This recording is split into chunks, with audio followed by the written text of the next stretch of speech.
हाँ जी। तो sir last class में हम अपने पास बेसिक कंसेप्ट्स डिस्कस कर रहे थे। सबसे पहले हमने मीनिंग ऑफ अकाउंटिंग डिस्कस किया था।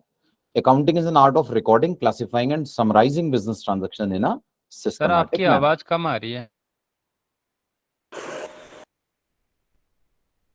सर आवाज ठीक आ रही है मेरी? हेडफोन लगाने पे आ रही है। सर आवाज कट रही है सर आपकी। ठीक है सर, आवाज बिल्कुल ठीक है जी। फिर हमने अपने पास कुछ बेसिक टर्म्स डिस्कस की थी। सबसे पहले प्रोप्राइटर। प्रोप्राइटर किसे कहते हैं बताइए? ओनर ऑफ द बिजनेस को। Owner of the business, business में जो पैसा इन्वेस्ट करता है उसे कहते हैं कैपिटल। कैपिटल का मतलब होता है money invested by the proprietor into the business. Business के प्रोप्राइटर ने बिजनेस में जो पैसा इन्वेस्ट किया, दैट इज कॉल्ड कैपिटल। फिर होती है हमारे पास लाइबिलिटी। लाइबिलिटी का मतलब होता है लोन्स, उधार। जो भी हमने अपने पास पैसे उधार लिए हैं, दैट इज कॉल्ड लाइबिलिटी। फिर हमने अपने पास डिस्कस किया था मीनिंग ऑफ एसेट्स। एसेट किसे कहते हैं? एसेट का मतलब होता है वो सामान जिसको यूज करके हम बिजनेस करते हैं। सर सही आ रही है आवाज, सही है सर, सही है। जी सर जी। तो एसेट्स, एसेट किसे कहते हैं? सर एसेट का मतलब होता है वो सामान जिसको यूज करके हम बिजनेस करते हैं। देखिए सबसे पहले जैसे हमने कहा कैपिटल। कैपिटल का मतलब प्रोप्राइटर ने बिजनेस में जो पैसा लगाया। मान लीजिए प्रोप्राइटर ने ना बिजनेस में 10 लाख रुपए लगाए। फिर होती है लाइबिलिटी। लाइबिलिटी का मतलब होता है सर उधार, लोन्स। मुझे बिजनेस के लिए 25 लाख रुपीस चाहिए थे, 10 लाख मेरे पास थे, 15 लाख मैंने उधार ले लिए। ठीक है, तो बताइए टोटल कितने पैसे हो गए? सर टोटल हो गए 25 लाख रुपए। 25 लाख। अब इन 25 लाख से मैं करूंगा बिजनेस। और बिजनेस करने के लिए क्या करना होगा? बिजनेस करने के लिए मैं खरीदूंगा सामान, दैट इज एसेट्स। वो सामान जिसको यूज करके बिजनेस किया जाएगा। और पता है एसेट कितने का खरीदूंगा? सर 25 लाख के। 25 लाख है ना मेरे पास, तो 25 लाख के ही एसेट ले पाऊंगा। ठीक है। अब जैसे मान लीजिए सपोज हमने एक बिल्डिंग परचेज कर ली। लैंड एंड बिल्डिंग परचेज की 12 लाख रुपए की। सर एक प्लांट एंड मशीनरी परचेज की 8 लाख रुपीस की। सर फर्नीचर खरीदा 3 लाख रुपीस का। सर गुड्स खरीदे, गुड्स 1.5 लाख के, 1.5 लाख रुपए के। ठीक है, तो हमने अपने पास खर्च कर दिए कितने पैसे? Sir 24,50,000 rupees. ठीक है, अभी अभी हमने कहा था हमारे पास एसेट भी 25 लाख के होने चाहिए, तो पक्का होंगे सर। मेरे पास ना कैश बचा हुआ होगा 50,000 का। सर कैश भी तो एसेट है, तो अब इस कैश को अगर मैं इंक्लूड करके देखूं तो मेरे पास मेरे एसेट भी 25 लाख रुपए के हो जाएंगे। सर इसे ना अकाउंटिंग इक्वेशन कहते हैं, हम डिस्कस भी करेंगे। शॉर्ट क्वेश्चंस में इसके क्वेश्चंस आते भी हैं हमारे पेपर में, एमसीक्यू में। That is called accounting equation. Accounting equation का फॉर्मूला होता है assets is equals to liabilities plus capital. ठीक है, assets is equals to liabilities plus capital. तो एसेट्स हमेशा लाइबिलिटी और कैपिटल के टोटल के बराबर होते हैं। ठीक है, अगर आप कैपिटल और लाइबिलिटी को जोड़ेंगे तो एसेट्स आ जाएंगे। ठीक है, दूसरी बात सर मैं ये कह रहा था कि देखिए अभी अभी हमने बात की एसेट्स की। एसेट्स, सर एसेट क्या होता है? एसेट का मतलब होता है वो सामान जिसको यूज करके हम बिजनेस करते हैं। ठीक है, जैसे लैंड एंड बिल्डिंग को यूज करके मैं बिजनेस करता हूं, प्लांट एंड मशीनरी को यूज करके मैं बिजनेस करता हूं, फर्नीचर को यूज करके मैं बिजनेस करता हूं। ये सारी चीजें हमारे लिए एसेट हैं, एसेट। सर ये जो एसेट्स है ना अलग अलग तरह के होते हैं। एसेट्स की अलग अलग टाइप्स होती हैं। सर एक होते हैं हमारे पास फिक्स्ड एसेट्स,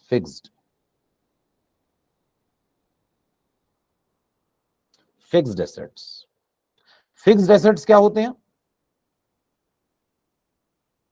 इन्हें ना नॉन करंट एसेट्स भी कहा जाता है।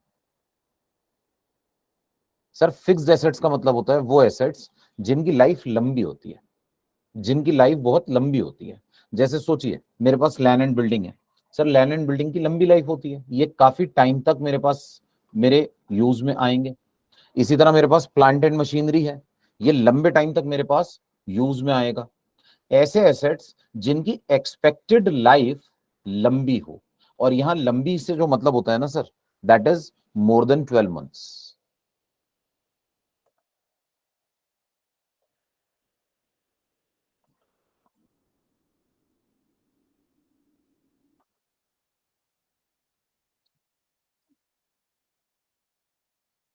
ऐसे एसेट्स को ऐसे एसेट्स को हम अपने पास फिक्स्ड एसेट्स कहते हैं। अच्छा, फिर एक होते हैं sir current assets.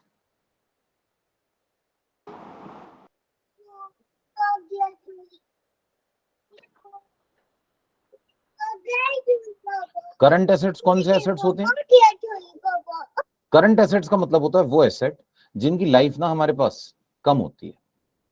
Fixed asset जिनकी लाइफ लंबी हो, करंट एसेट जिनकी लाइफ कम हो। और कम कितना? Up to 12 months.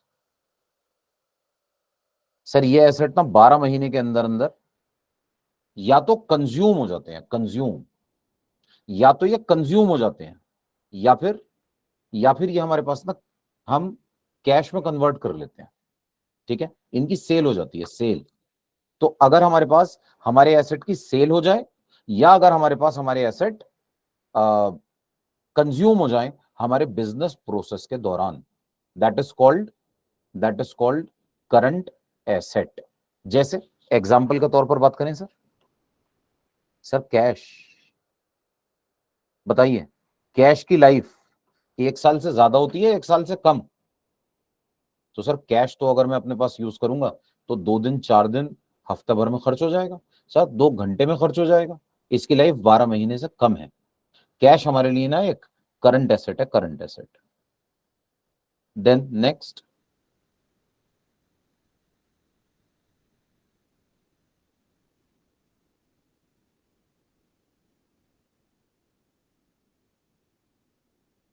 हाँ जी, इसी तरह से सर गुड्स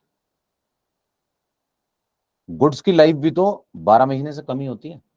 सर गुड्स हम बेच देते हैं, जल्दी से जल्दी बेच देते हैं, इतने टाइम तक थोड़ी रखते हैं। तो ऐसे में गुड्स हमारे लिए क्या है? करंट एसेट है।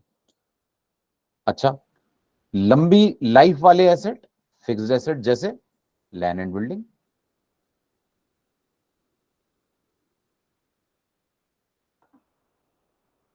जैसे जैसे फर्नीचर। कंप्यूटर सर, कंप्यूटर किसी में होगा? जी सर, कंप्यूटर भी हमारे पास लॉन्ग टर्म है, कंप्यूटर भी हमारे पास लॉन्ग टर्म है, कंप्यूटर की लाइफ भी ज्यादा है। जी सर, जरा 1 मिनट, एक।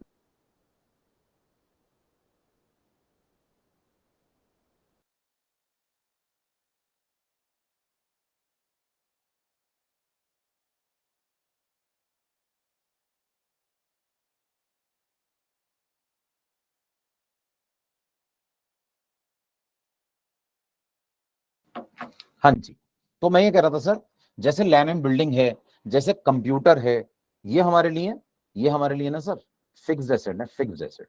जैसे हमारे पास प्लांट एंड मशीनरी है,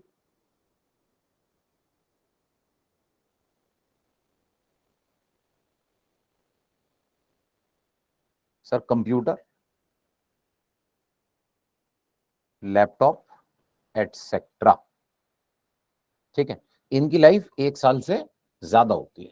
जिन एसेट्स की लाइफ 1 साल से ज्यादा है वो फिक्स्ड एसेट है, जिन एसेट्स की लाइफ 1 साल से कम है वो करंट एसेट्स हैं। Sir stock and trade? Sir stock in trade is goods only. Stock in trade तो गुड्स ही है। सर बट कंप्यूटर में इतना हाई डिप्रिसिएशन क्यों होता है सर? 40% डिप्रिसिएशन क्यों होता है सर, अगर ये लॉन्ग टर्म है तो सर? सर ये लॉन्ग टर्म तो है, लेकिन प्रॉब्लम क्या है कि इसका लॉन्ग टर्म और बाकी चीजों के लॉन्ग टर्म में डिफरेंस है। सर मेरे पास एक लैपटॉप है, लैपटॉप की लाइफ है 5 साल। मेरे पास एक एसी है, एसी की लाइफ है सपोज 10 साल। तो सर ऑब्वियसली लैपटॉप के ऊपर डेप्रिसिएशन ज्यादा होगा और एसी के ऊपर डेप्रिसिएशन कम होगा। हाँ, लेकिन एक बात है सर, क्या कंप्यूटर एक ही साल के अंदर कंज्यूम हो जाता है, खत्म हो जाता है, जीरो हो जाती है वैल्यू? तो नहीं, वैल्यू एक साल में तो जीरो नहीं होती, इसलिए ये है फिक्स्ड एसेट। अच्छा, अगर मैं अपने पास बात करूं, मेरे पास गुड्स हैं sir, stock in trade. Stock in trade तो मेरे पास 1 मंथ 2 मंथ शायद 1 वीक में सेल हो जाएगा, ये मेरे पास कैश में कन्वर्ट हो जाएगा, इसकी लाइफ कम है। जिनकी लाइफ कम है वो करंट एसेट, जिनकी लाइफ 1 साल से ज्यादा है वो फिक्स्ड एसेट। सर 1 साल से ज्यादा 2 साल भी तो हो सकता है ना, सोचिए 2 साल लाइफ है तो फिक्स्ड एसेट है, ठीक है। 2 साल लाइफ है तो 50% 2 साल में जीरो हो जाएगा, ठीक है। तो डेप्रिसिएशन इसीलिए इस पे ज्यादा होता है। सर यहाँ पे लाइफ का मतलब लिक्विडिटी है क्या, कि जिसको मतलब कि 1 साल के अंदर लिक्विड वैल्यू में कन्वर्ट कर सकते हैं? सर लाइफ का मतलब 2 चीजें हैं नीतीश सर, या तो मैं उसे कंज्यूम कर लूं या मैं उसे कैश में कन्वर्ट कर लूं, ठीक है। कंज्यूम कर लूं मतलब जैसे मेरे पास सर रॉ मटेरियल है, ड्यूरिंग द प्रोडक्शन प्रोसेस मैं रॉ मटेरियल को कंज्यूम कर लेता हूं, ठीक है, that is a current asset. और मान लीजिए मेरे पास फाइनल गुड्स हैं, फिनिश गुड्स, मैं उन्हें within a week, within 2 weeks, within 1 month sell out कर देता हूं, that is also current asset. तो या तो ये कंज्यूम हो जाते हैं या ये कैश में कन्वर्ट हो जाते हैं। कंप्यूटर विद इन 12 मंथ से सर सेल कर देते हैं तो सर क्या फिर इसको करंट एसेट मानेंगे सर? सर सेल हम जो कर रहे हैं ना, देखिए सेल करना एक अलग मैटर हो गया। सेल तो सर मैं बिल्डिंग को भी कर सकता हूं, सोचिए मैंने एक प्लॉट ऑफ लैंड परचेज किया, 3 महीने के बाद सेल कर दिया सर, लेकिन उसकी लाइफ तो लंबी है ना। सेल करना इज अ डिफरेंट थिंग, ठीक है। एसेट सोल्ड तो आफ्टर 1 मंथ भी हो सकता है, ठीक है। तो मैटर यहां सेल का नहीं है, मैटर ये है कि इस पर्टिकुलर सिचुएशन में जो नॉर्मल लाइफ है that is more than 1 year. Building की लाइफ तो मेरे पास बहुत लंबी है, मैंने बेच दिया उसे 6 मंथ्स के बाद ही, तो वो था मेरा फिक्स्ड एसेट ही, लेकिन 6 मंथ्स के बाद सेल आउट हो गया।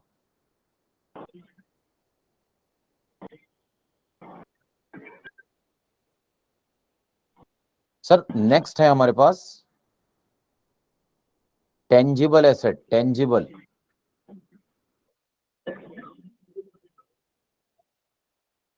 एसेट, ये टेंजिबल एसेट क्या होते हैं सर? सर टेंजिबल एसेट्स वो एसेट्स होते हैं which can be seen and touched, जिन एसेट्स को आप देख सकते हैं, जिन एसेट्स को आप छू सकते हैं,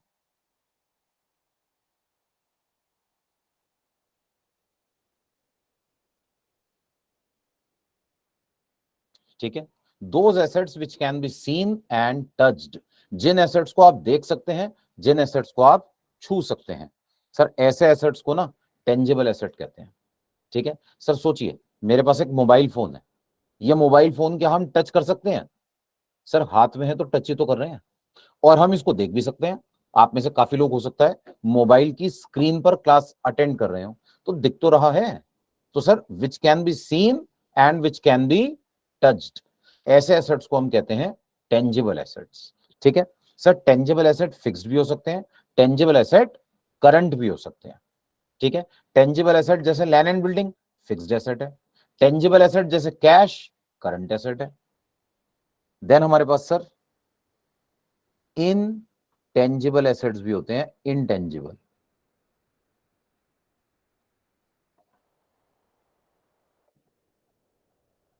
हाँ जी सर, आवाज आ रही है क्या मेरी? यस सर, आ रही है सर, आ रही, कमिंग सर, कमिंग क्लियर। हाँ जी, तो इनटेंजिबल एसेट किसे कहते हैं?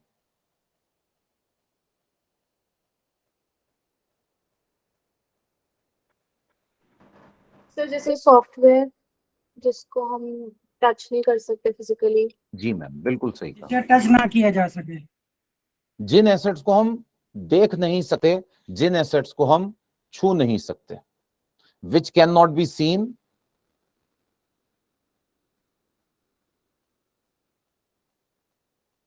सॉफ्टवेयर और टच्ड, इसको ना हम देख सकते हैं ना हम छू सकते हैं, sir common example is like goodwill. हाँ जी सर बताइए, क्या गुडविल को हम देख सकते हैं? तो गुडविल को देखा तो नहीं जा सकता सर। क्या हम गुडविल को छू सकते हैं? सर छू भी नहीं सकते। Goodwill can not be scene, goodwill can not be touched. लेकिन गुडविल है या नहीं है? सर ये ना आप मुझे कोई शॉप बताइए, मैं देख के बता दूंगा गुडविल है या नहीं है। अगर किसी बिजनेसमैन की गुडविल होगी ना, उसकी दुकान पे भीड़ लगी होगी। और अगर किसी बिजनेसमैन की गुडविल नहीं है तो वो बेचारा खाली बैठा होगा अपनी दुकान पर। ठीक है, मान लीजिए एक शॉपकीपर है, उसकी दुकान पे बहुत भीड़ लगी हुई है, तो उस भीड़ से मैं बता सकता हूं, ठीक है, एक बहुत लाइन लगी हुई है उसके यहाँ प्रोडक्ट परचेस करने के लिए, इस लाइन से मैं बता सकता हूं कि इस पर्टिकुलर पर्सन की मार्केट में गुडविल है। ठीक है, ऐसे में सर अगर हम अपने पास ना गुडविल की बात करें तो गुडविल होती है या नहीं होती है? सर होती तो है। गुडविल की वैल्यू भी बहुत होती है सर, हाई होती है गुडविल की वैल्यू। लेकिन ऐसे में हम गुडविल को देख नहीं सकते। It can not be seen, it can not be touched. ठीक है, बस जिन चीजों को हम देख ना सकें, जिन चीजों को हम छू ना सकें, that is called intangible asset. ठीक है, जैसे गुडविल, जैसे patents. Shares, copyrights. Sir shares तो नहीं, लेकिन कॉपीराइट्स। सर शेयर तो देखे जा सकते हैं, शेयर तो देखे जा सकते हैं। सर आजकल ना एक नया कंसेप्ट आ गया है शेयर्स में, डीमैट अकाउंट का। तो आप जो शेयर खरीदते हैं वो शेयर आपके डीमैट अकाउंट में आ जाते हैं सर। लेकिन पुराने जमाने में ऐसा नहीं होता था सर। पुराने जमाने में शेयर्स पता है कैसे होते थे? फिजिकल फॉर्म में सर्टिफिकेट होता था sir, share certificate, proper certificate होता था। और वो जो सर्टिफिकेट है, it can be seen, it can be touched. आप देख भी सकते हैं, आप छू भी सकते हैं। ठीक है सर, ये तो बिल्कुल ऐसे हो गया जैसे मेरे पास ना 500 रुपीज का नोट है और मैंने ये 500 रुपीज का नोट अपने बैंक में जमा कराया और अब मेरे मोबाइल बैंकिंग ऐप में 500 रुपीज शो होने लगे। तो सर वो नोट जो था ना, वो इलेक्ट्रॉनिक फॉर्म में कन्वर्ट हो गया सर। लेकिन नोट था तो टेंजिबल ही ना। ठीक है, वो तो मैंने बैंक में जमा करा दिया, इसलिए वो मेरे अकाउंट में शो होने लगा। तो एज सच अगर मैं शेयर्स की बात करूं तो शेयर हमारे पास नॉर्मल टेंजिबल एसेट होते हैं।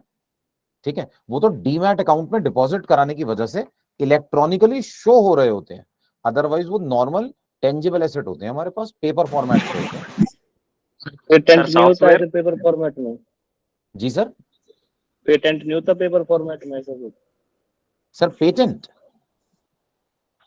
सर्टिफिकेट तो शायद उसका मिलता हो सर कुछ, कि जिसने पेटेंट करा रखा है। सर बात तो सही है, पेटेंट का भी एक सर्टिफिकेट होता है। ठीक है, लेकिन बताइए पेटेंट कहते किसे हैं? पेटेंट सर एक तरीका से ये सर्टिफिकेट भाई इसने मतलब किसी चीज का आविष्कार करा है तो, या फिर इसने बनाई है पहले। अधिकार एक तरीका से कि अधिकार है कि भाई मतलब इसने स्टार्ट करा है चीज बनाना। सर और भी काफी चीजें होती हैं इंटेंजिबल एसेट में। जैसे इंटेंजिबल एसेट में एक एग्जांपल है लोगोस। ठीक है, सर इसी तरह से सॉफ्टवेयर भी हो सकता है, सॉफ्टवेयर ट्रेडमार्क्स। जी सर। सॉफ्टवेयर भी हो सकता जी है। सर, सॉफ्टवेयर भी हो सकता है, बिल्कुल सही कह रहे हैं sir. Sir logos and trademarks ये भी हमारे पास ना इंटेंजिबल एसेट होते हैं। ठीक है, तो सर मैं ये कह रहा था, ये देखिएगा मैंने कुछ बनाया है, थोड़ा सा ड्राइंग खराब है प्लीज, तो ड्राइंग पे ना जाएं। बताइए ये क्या है? मर्सिडीज का लोगो। मर्सिडीज का हाँ लोगो मर्सिडीज। सर मैं ये कह रहा था कि जैसे हम अभी हम कह रहे थे, intangible asset can not be scene, intangible asset can not be touched. ठीक है, ये तो सपना है। और हमने लोगो की बात की। लोगो बताइए, लोगो दिखता है या नहीं दिखता? दिखता है दिखता है sir. Can be seen. Intangible होना चाहिए, टेंजिबल होना चाहिए? टेंजिबल। हाँ, लेकिन लोगोस इंटेंजिबल होते हैं सर, ट्रेडमार्क्स इंटेंजिबल होते हैं। ठीक है, तो ये तो बड़ा दुविधा हो गई सर, ये तो बड़ा कंफ्यूजन क्रिएट हो गया सर। इस कंफ्यूजन को दूर किया पता है किसने सर? इनकम टैक्स एक्ट ने। इनकम टैक्स एक्ट में एक चैप्टर है sir, chapter of transfer pricing. ITO exam के लिए मैं डिस्कस भी करूंगा, ठीक है। Chapter of transfer pricing, international transactions के ऊपर ये चैप्टर अप्लाई होता है, स्पेसिफाइड डोमेस्टिक ट्रांजैक्शंस के ऊपर ये चैप्टर अप्लाई होता है। सेक्शन 92 सीरीज है सर, इसमें एक सेक्शन है 92A सर, वो ना कुछ पर्टिकुलर ट्रांजैक्शंस को डिफाइन करता है, और इनकम टैक्स एक्ट में ही लिखा हुआ है मीनिंग ऑफ इंटेंजिबल एसेट, और सर वो बहुत अच्छी तरह से इसका मीनिंग बताता है, ठीक है सर। बात को समझिएगा प्लीज, ठीक है। बात क्योंकि निकली है इसलिए मैं डिस्कस कर रहा हूं। मैं ये कह रहा था कि सर मैंने ना आपके सामने एक ड्राइंग बनाई, और उस ड्राइंग को देखकर सबने कहा मर्सिडीज, ठीक है सर। एक कमाल की बात बताऊं, किसी ने भी नहीं कहा कि there is a circle, there is a circle. Sir मैंने एक सर्कल बनाया है, और उस सर्कल के साथ देयर आर 3 स्पाइक्स, 3 तीलियां बना दी सर, ठीक है सर। कितने कमाल की बात है कि सामने बनी हुई ड्राइंग में हमें सर्कल तो नजर ही नहीं आया, हमें वो स्पाइक्स तो नजर ही नहीं आई। हमने क्या सोचा सर? जैसे ही हमने ये देखा ना, हमने फौरन सोचा मर्सिडीज, ठीक है। इनकम टैक्स एक्ट बस यही कहता है सर, इनकम टैक्स एक्ट कहता है sir there are certain assets, कुछ ऐसे एसेट्स होते हैं जिनकी वैल्यू उनके फिजिकल एट्रीब्यूट की वजह से नहीं होती, ठीक है sir. Physical attribute, there is a circle and 3 spikes, 3 तीलियां और एक गोला। किसी को नजर नहीं आया, सबको क्या नजर आया सर? जैसे ही मैंने ये देखा ना, मेरे माइंड में एक इमेज बनी, माइंड में मर्सिडीज बेंज। सर वो जो माइंड की इमेज है ना, मैं आपको दिखा नहीं सकता। वो जो माइंड की इमेज है ना, मैं दिमाग में हाथ डाल के छू नहीं सकता। इनकम टैक्स क्या कहता है sir? That is an intangible asset, ठीक है। वो एसेट जिनकी वैल्यू उनके फिजिकल एट्रीब्यूट की वजह से नहीं होती, बल्कि उनको देखकर हमारे माइंड के अंदर जो पिक्चर बन जाती है ना, उसकी वजह से होती है सर। इन्हें इंटेंजिबल एसेट कहते हैं सर। ऐसे ही कुछ ट्यून्स होती हैं, जैसे आप देखिए, आप एयरटेल अपने माइंड में सोचिए, और सोचिए एयरटेल की ट्यून क्या होती है।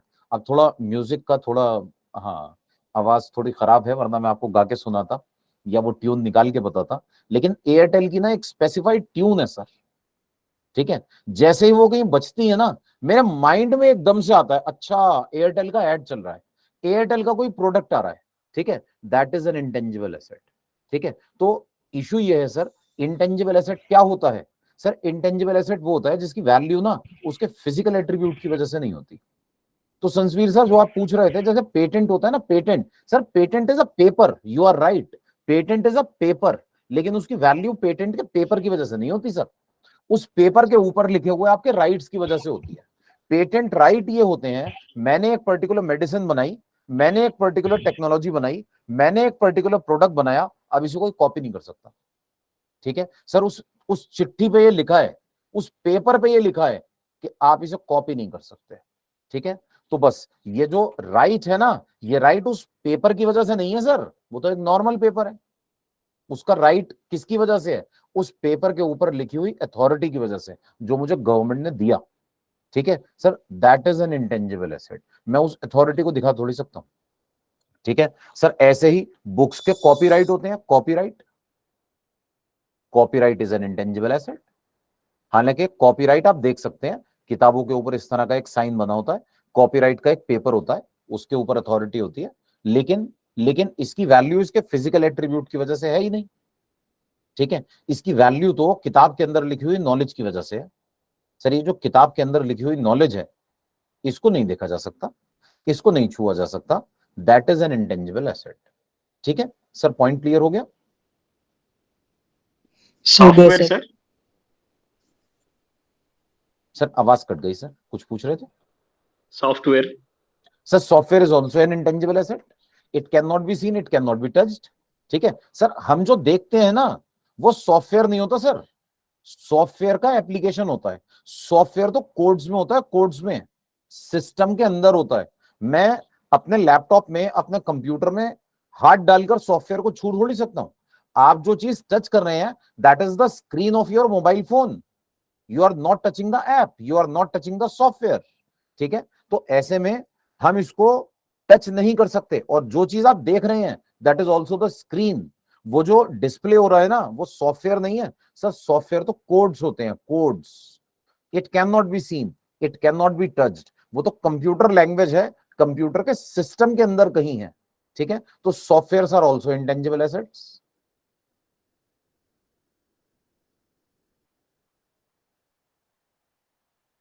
ठीक है, तो सर इस तरह से अभी हमने फिलहाल सर हम ना और भी कैटेगरीज की बात करेंगे। अभी जरा धीरे धीरे चल रहा है ना, स्टेप बाय स्टेप चीजें लेंगे। अभी मैंने आपको 4 तरह के एसेट्स बताए।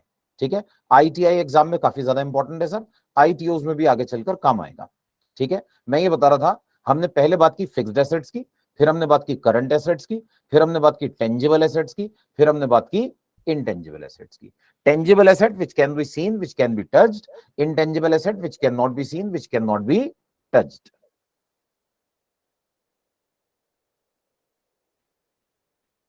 हाँ जी, नॉन करंट एसेट्स। फिर sir non current assets are fixed assets only. Fixed assets को ही हम नॉन करंट एसेट कह सकते हैं और इनकी लाइफ 12 महीने से ज्यादा होती है। सर इंटेंजिबल जो एसेट है वो करंट और नॉन करंट में विभाजित करे जा सकते हैं? करे जा सकते हैं सर। अगर बाय चांस ऐसा होता कैसे? कि मेरे पास कोई ऐसा कॉपीराइट है जो बस 6 महीने के लिए है, मेरे पास कोई ऐसा पेटेंट है जो बस 3 महीने के लिए है, तो ये मेरे लिए करंट एसेट हो जाएगा। और अगर मान जैसे लीजिए मेरे पास एग्जांपल पेटेंट है जो 10 साल के लिए है, तो ये नॉन करंट हो जाएगा। इसका मतलब सर ये दोनों टेंजेबल और इंटेंजेबल दोनों पार्ट्स ऑफ फिक्स एसेट्स और करंट एसेट है ना सर? जी सर, जी जी जी सर, एक्चुअली ना ये 2 अलग अलग तरीके से कैटेगराइजेशन है सर। टेंजिबल एसेट करंट भी हो सकते हैं, नॉन करंट भी हो सकते हैं। इंटेंजिबल एसेट करंट भी हो सकते हैं, नॉन करंट भी हो सकते हैं। इसी तरह फिक्स्ड एसेट्स की बात करूं तो कुछ फिक्स्ड एसेट टेंजिबल होते हैं, कुछ फिक्स्ड एसेट नॉन टेंजिबल होते हैं। करंट एसेट्स की बात करूं तो कुछ करंट एसेट टेंजिबल होते हैं, कुछ करंट एसेट इनटेंजिबल होते हैं। ठीक है, ये अलग अलग तरह से ग्रुपिंग है मेरे पास और इसमें इंटरकनेक्टिविटी है। ठीक है, फिक्स्ड एसेट टेंजिबल भी है, इंटेंजिबल भी है। इसी तरह टेंजिबल एसेट की बात करूं वो फिक्स्ड भी है, वो करंट भी है।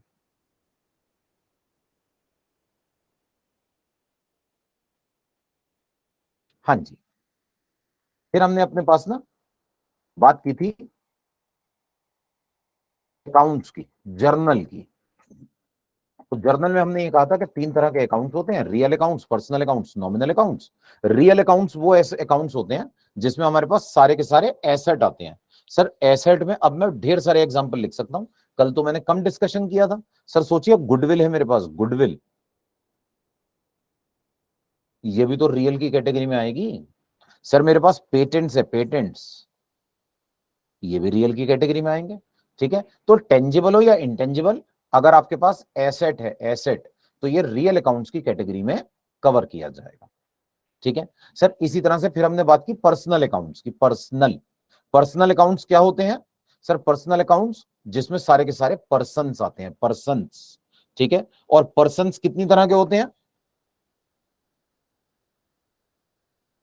जी? तो नेचुरल और आर्टिफिशियल। अकाउंट्स को हमने 3 कैटेगरीज में बांटा। हमने पहले कहा real accounts, all assets.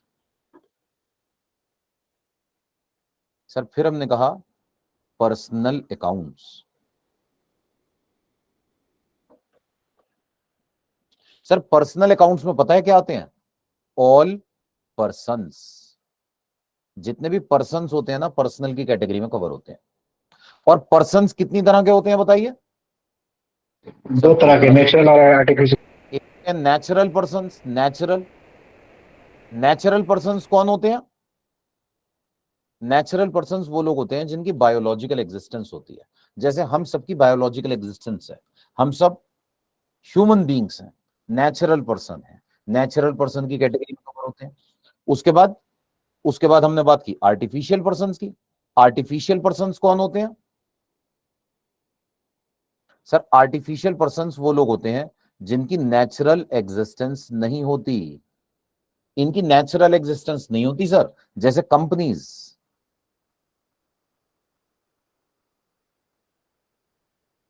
Sir जैसे partnership firm, partnership firm does not have a natural existence, biological existence. तो पार्टनरशिप फर्म भी हमारे लिए क्या है सर? आर्टिफिशियल पर्सन है सर। इसी तरह से सोचिए, एक एओपी और बीओआई भी तो होती है। एओपी मतलब एसोसिएशन ऑफ पर्संस, बीओआई मतलब बॉडी ऑफ इंडिविजुअल्स। सर ये आर्टिफिशियल पर्सन है सर। ट्रस्ट, सोसाइटी, ये सब क्या है सर? आर्टिफिशियल पर्सन है sir. HUF sir, HUF, Hindu undivided family.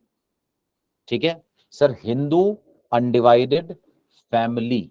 कई बार आपने शॉप का नाम देखा होगा, राम एंड सन्स HUF।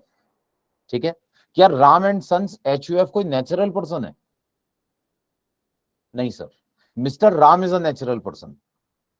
उनके जो सन्स है ना, Sohan, Mohan, Rohan, they are natural persons. लेकिन राम एंड सन्स HUF ये नेचुरल पर्सन नहीं है सर, ये आर्टिफिशियल है। ठीक है, HUF आर्टिफिशियल पर्सन की कैटेगरी में आएगी, कंपनी आर्टिफिशियल पर्सन की कैटेगरी में आएगी। ठीक है, नेचुरल पर्सन्स कौन होते हैं sir? Human beings. Artificial person कौन होते हैं? बाकी सब लोग। मैं ये कह रहा था सर, कल हमने डिस्कस नहीं किया था, आज करेंगे। एक तीसरी कैटेगरी भी होती है, और ये तीसरी कैटेगरी पता है कौन सी होती है सर? ये होती है रिप्रेजेंटेटिव पर्सनल अकाउंट्स की।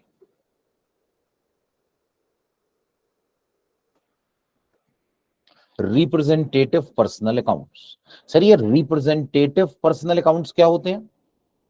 रिप्रेजेंटेटिव पर्सनल अकाउंट्स वो अकाउंट्स होते हैं जो किसी को रिप्रेजेंट करते हैं। Represent, they represents a person. Representative personal accounts किसी पर्सन को रिप्रेजेंट करते हैं। जैसे एग्जाम्पल के जरिए बात करें सर, डेटर्स। ठीक है, डेटर्स। बताइए डेटर किसे कहते हैं सर? डेटर्स का मतलब होता है वो लोग जिनसे हमें पैसे लेने हैं सर। लोग, पर्सन, पर्सन ही तो हो गए। Debtors are persons only. ठीक है सर, इसी तरह से creditors.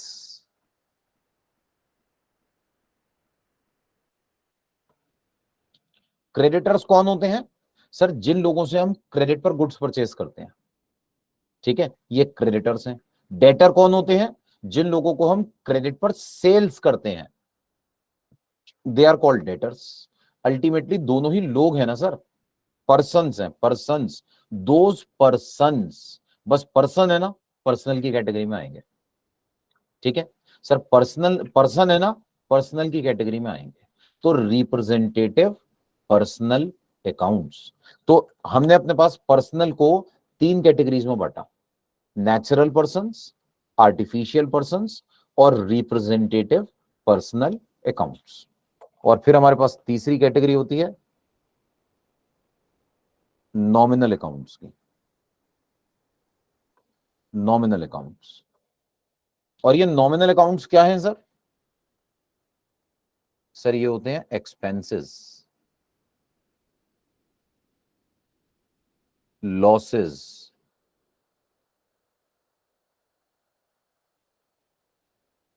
Incomes and gains. Sir मैंने सैलरी पे की, वेजेस पे किए,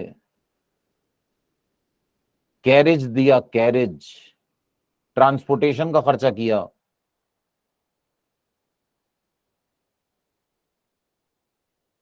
ठीक है सर, कोई लॉस हो गया, लॉस बाय फायर, आग लग गई दुकान पर मिस्टर ए की, तो ये जो लॉस बाय फायर है ना, that is a nominal account, nominal की कैटेगरी में कवर किया जाएगा।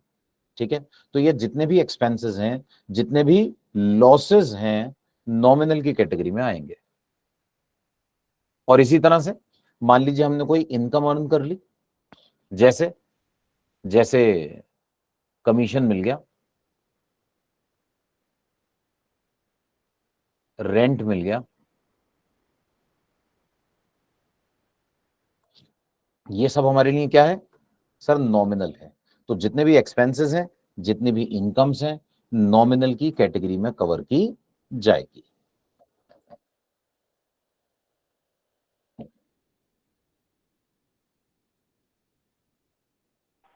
सर एक बार डेटर और क्रेडिटर बता देंगे क्या होता है?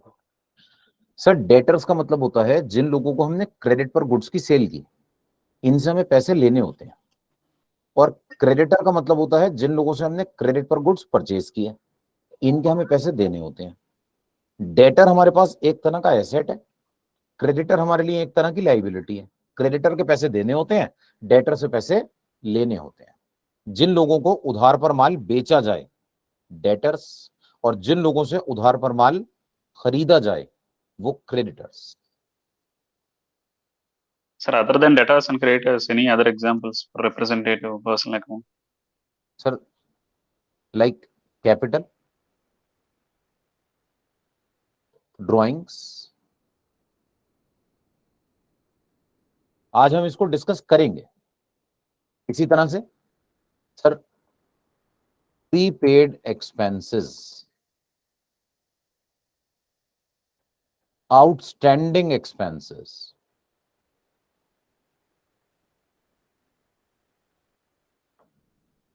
एक्रूड इनकम,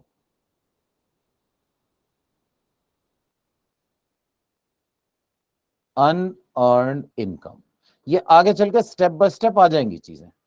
ठीक है, ये सारे के सारे हमारे पास रिप्रेजेंटेटिव पर्सनल अकाउंट्स की कैटेगरी में आएंगे।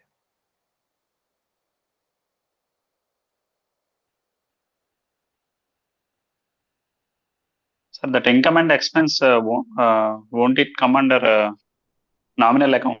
No sir, it is not an income. This is accrued income. Accrued income means income receivable. Amount receivable must be from a person. Unearned income means income received in advance. That is an amount received in advance. It must be from a person. Prepaid expense is expense paid in advance to a particular person. Outstanding expense is an expense payable to a particular person. Again, person.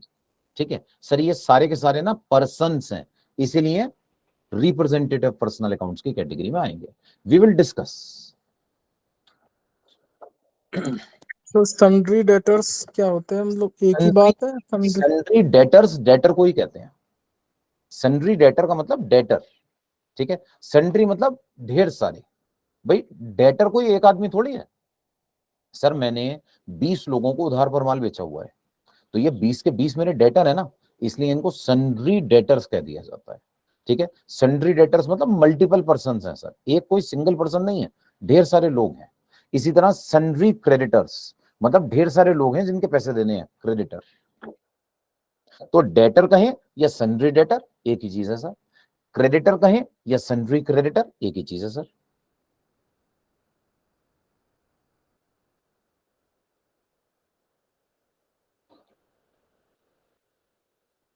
हाँ जी sir, फिर हमने अपने पास इसके rules discuss किए थे, example लिए थे। आज हम इन्हीं एग्जाम्पल्स को आगे कुछ नए एग्जाम्पल्स के साथ कंटिन्यू करने जा रहे हैं। सर ये रूल्स ना बिल्कुल रटे हुए होने चाहिए बाय हार्ट। ठीक है, रियल अकाउंट्स का rule, debit what comes into the business, credit what goes out of the business. Personal का rule, debit the receiver and credit the giver. और नॉमिनल का rule, debit all expenses and losses, credit all incomes and gains. ठीक है sir, इन rules के according हम अपने पास ना डेबिट और क्रेडिट डिसाइड करते हैं किसी भी जर्नल एंट्री में। आइए अब हम कुछ और एग्जांपल्स लेकर बात करते हैं। अब मैं रैंडमली बीच बीच में छोटे छोटे एग्जांपल्स लेता रहूंगा। जैसे सर, जैसे सपोज हमें बताया गया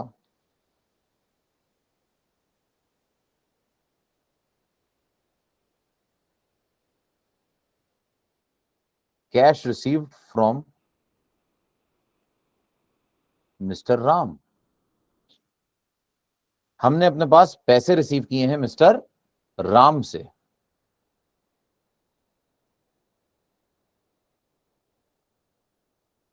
और cash paid to mister Ram.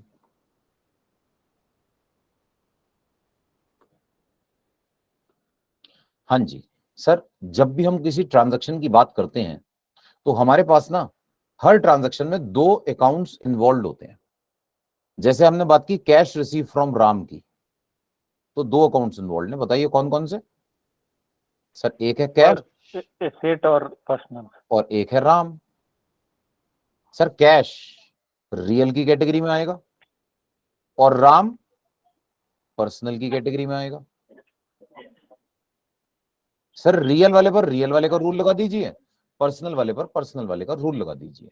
Real का रूल होता है debit what comes into the business, credit what goes out of the business.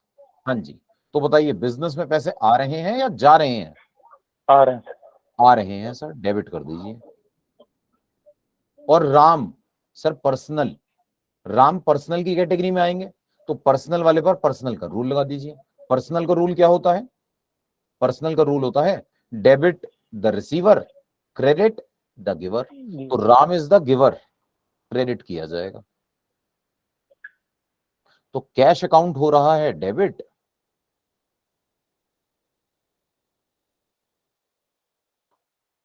और राम हो रहे हैं क्रेडिट।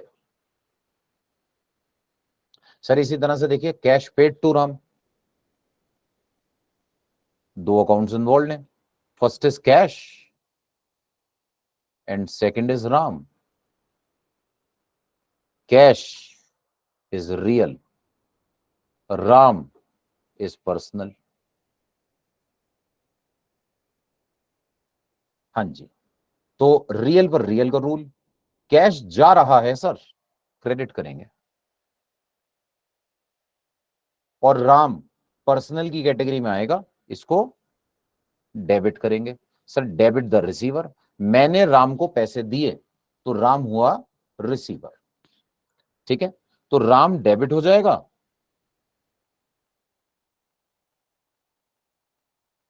और कैश क्रेडिट हो जाएगा। ठीक है सर, अब जरा एक बात यहां पर बड़ी इंपॉर्टेंट। सर ये एंट्री तो हमने लास्ट क्लास में भी डिस्कस की थी, आज मैं ना कुछ नई बात कहना चाह रहा था। सर ये जो मिस्टर राम थे ना, ये बड़े स्पेशल थे। और स्पेशल बात पता है क्या थी? Mister Ram is the proprietor of our business.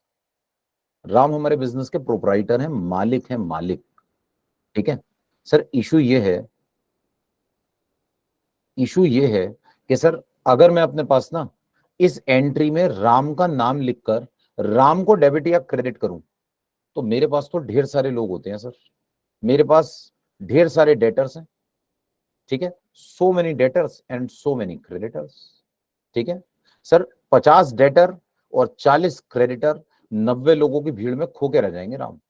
ठीक है सर, राम प्रोप्राइटर, इन्हें नॉर्मल तरीके से अकाउंट्स में दिखाना चाहिए या इनके लिए कुछ स्पेशल अकाउंटिंग होनी चाहिए? सर इनको तो अलग से दिखाना चाहिए ना। सर प्रोप्राइटर है सर, मालिक हैं बिजनेस के। तो हम अपने पास क्या करते हैं, राम जब हमें पैसे देंगे ना तो हम इसकी एंट्री राम के नाम से नहीं करेंगे। जब प्रोप्राइटर बिजनेस में पैसे देता है ना सर, तो इसको हम कहते हैं कैपिटल। ठीक है सर, इसको हम नाम दे देते हैं कैपिटल का। लेकिन जब मैं कहता हूं ना कैपिटल, तो पता है कैपिटल के पीछे छुपा हुआ कौन खड़ा है? कैपिटल के पीछे हिडन है मिस्टर राम। ठीक है sir, capital represents mister Ram. और बताइए मिस्टर राम कौन है? Sir Ram is a person, Ram is a person, और इसीलिए ये पर्सनल की कैटेगरी में कवर होगा। ठीक है, कैपिटल पर्सनल की कैटेगरी में आएगा। ठीक है, और पर्सनल की कैटेगरी में आएगा ना, पैसे दे रहे हैं, क्रेडिट किया जाएगा।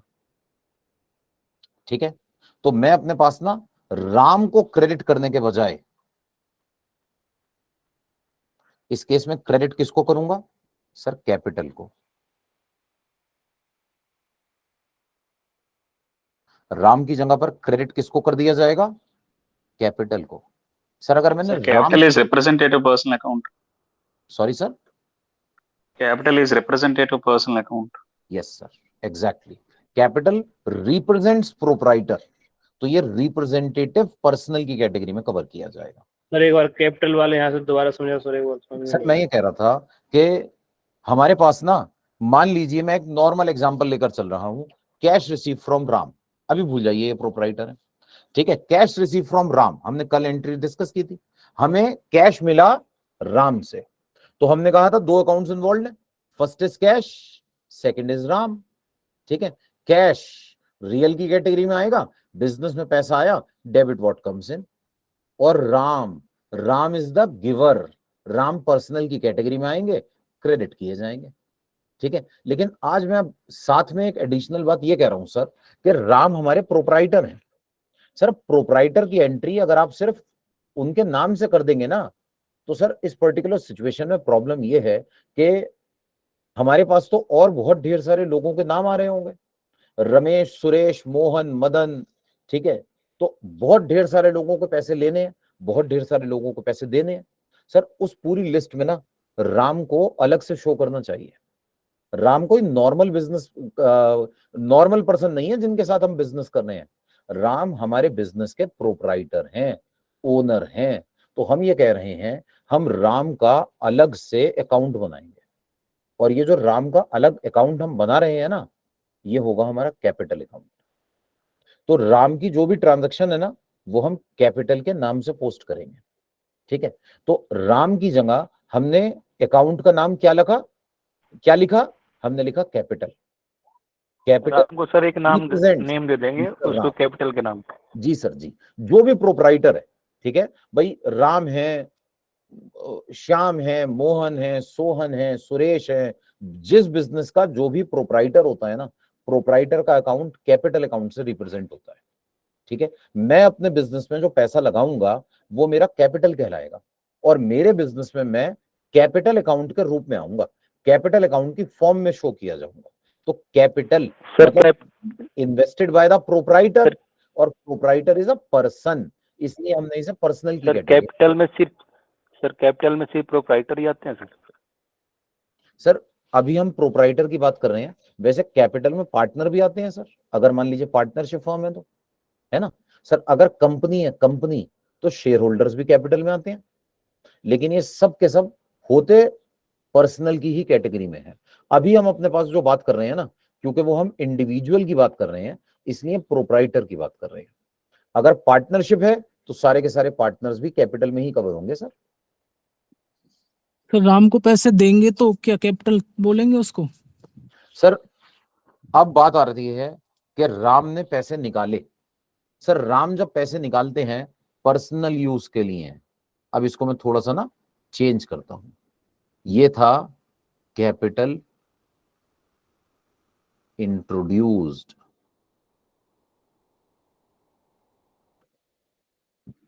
Bye proprietor,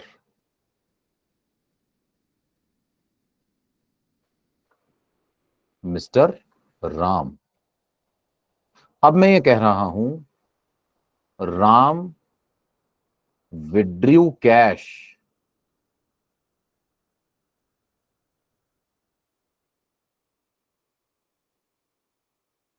for his personal use. Ram withdrew cash for his personal use. Sir जब हम पर्सनल यूज के लिए कैश विड्रॉ करते हैं ना, तो इसे कहते हैं सर ड्रॉइंग्स,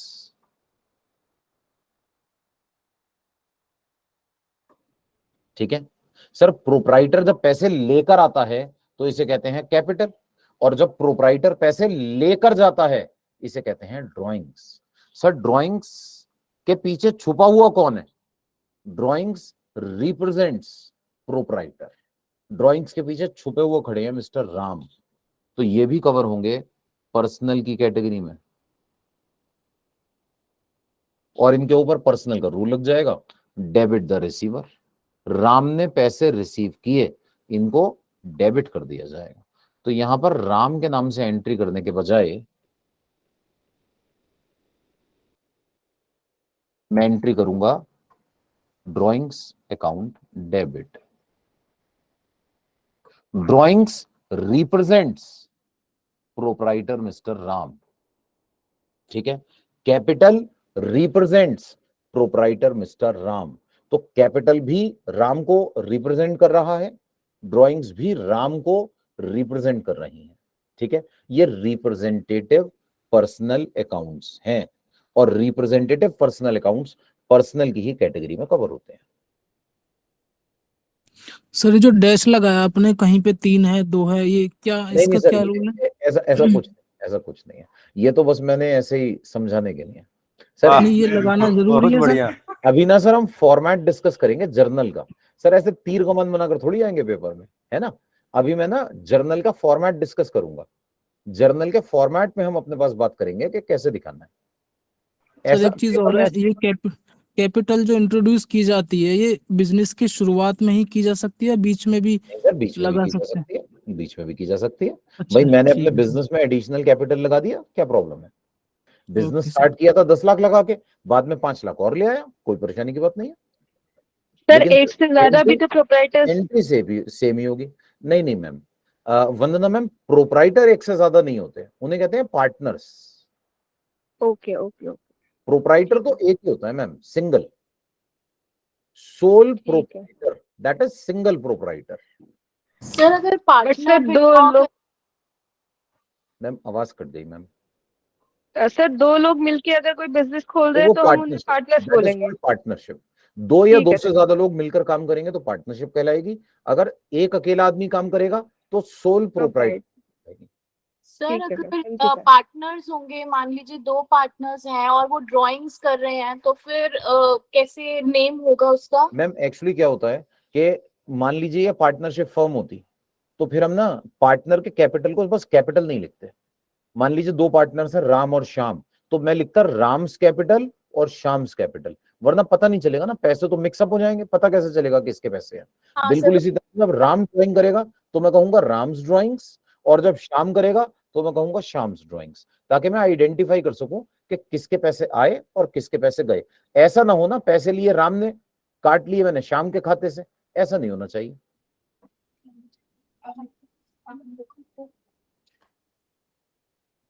ठीक है सर, ठीक है।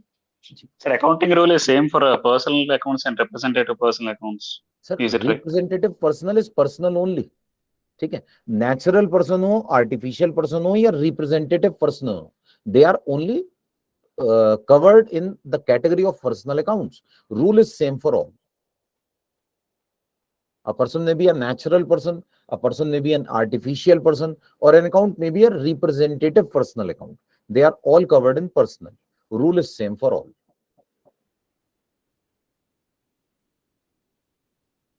तो सर ये हमारे पास हमने बात की कैपिटल एंड ड्राइंग्स की। अब सर यहीं पर हम अपने पास बात करने जा रहे हैं गुड्स की, entries related to goods.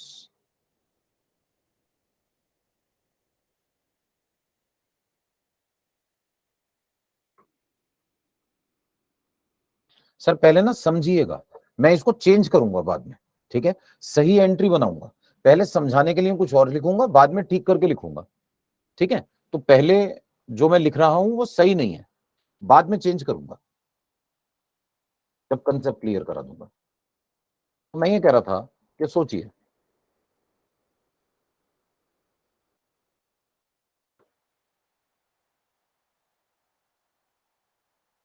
Goods purchased for cash,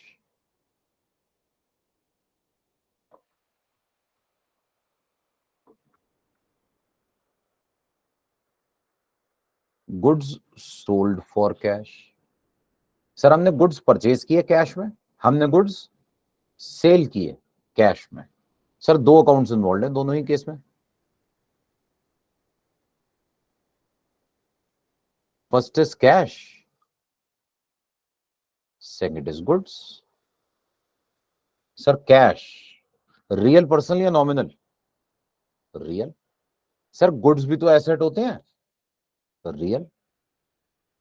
real का रूल होता है debit what comes in, credit what goes out. Sir cash जा रहा है, क्रेडिट किया जाएगा।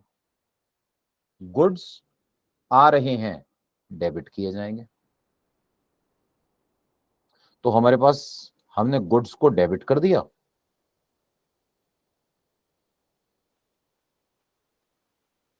और कैश को क्रेडिट कर दिया। इसी तरह से गुड्स सोल्ड फॉर कैश।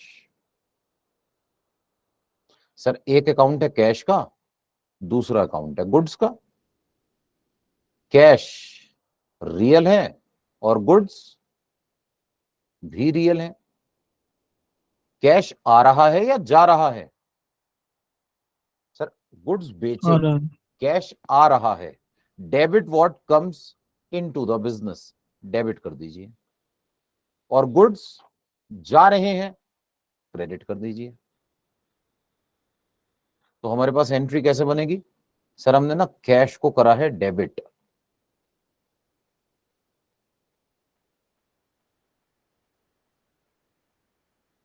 और गुड्स को कर दिया है क्रेडिट। ठीक है। अच्छा, जरूरी थोड़ी है गुड्स कैश में ही खरीदे जाएं, क्रेडिट पर भी तो खरीदे जा सकते हैं।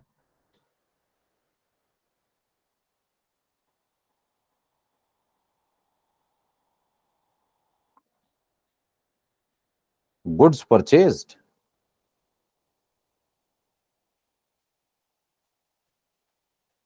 From Sohan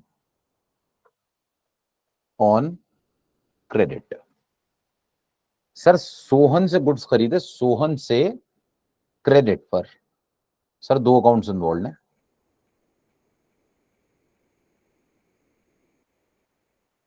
first is Sohan and second is goods. Sohan real है, पर्सनल है या नॉमिनल है? सर पर्सनल है, पर्सन है। और गुड्स ये रियल है सर। पर्सनल पे पर्सनल का रूल लगा दीजिए और रियल पे रियल का रूल लगा दीजिए। पर्सनल का रूल क्या होता है? पर्सनल का रूल होता है sir, debit the receiver, credit the giver. Sohan से हमने गुड्स खरीदे तो सोहन हमें गुड्स दे रहे हैं, गिवर हो गए, क्रेडिट किया जाएगा। और गुड्स रियल की कैटेगरी में आएंगे, डेबिट किया जाएगा। Debit what comes in, goods आ रहे हैं डेबिट कर दीजिए, सोहन गिवर है क्रेडिट कर दीजिए। इसी तरह से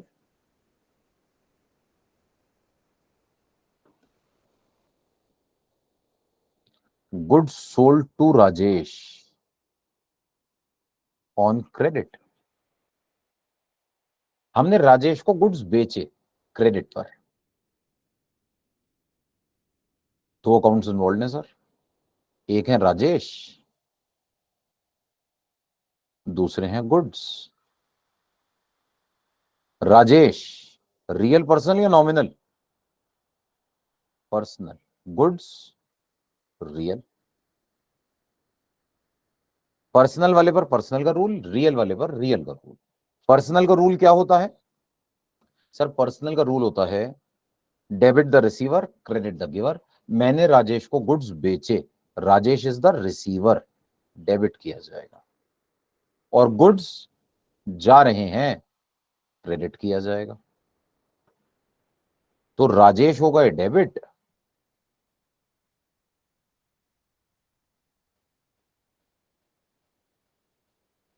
गुड्स हो गए क्रेडिट।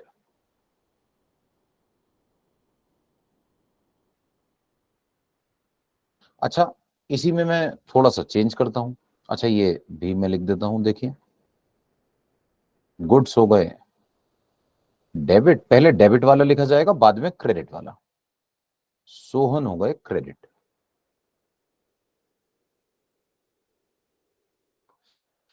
हाँ जी सर, मैं ये कह रहा था मैंने सोहन से सामान खरीदा।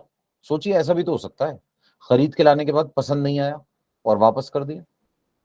तो अगर खरीदने के बाद वापस कर दूं तो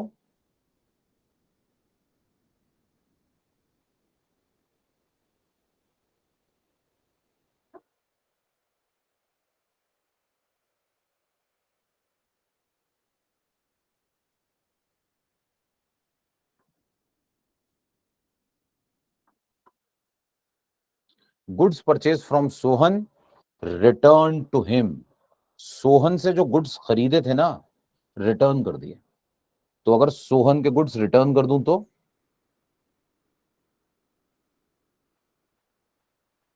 तो सर दो अकाउंट्स इन्वॉल्व है, देखिए, एक है सोहन,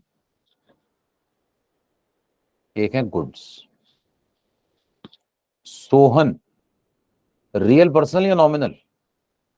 सर पर्सनल। और गुड्स रियल पर्सनल या नॉमिनल? Sir real.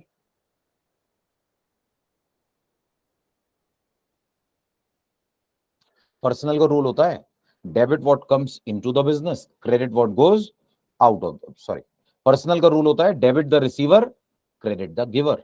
सोहन को मैं अपने पास सामान वापस कर रहा हूं, तो सर जब मैं सोहन को सामान वापस करूंगा तो सोहन हो जाएंगे रिसीवर, और रिसीवर है ना डेबिट किए जाएंगे। और बताइए गुड्स आ रहे हैं या जा रहे हैं? सर वापस कर रहा हूं, जा रहे हैं, क्रेडिट किए जाएंगे। मैंने सोहन को गुड्स रिटर्न किए, जब मैं सोहन को गुड्स रिटर्न करूंगा तो सोहन रिसीवर हैं, डेबिट किया जाएगा। गुड्स जा रहे हैं, क्रेडिट किया जाएगा। तो सोहन डेबिट,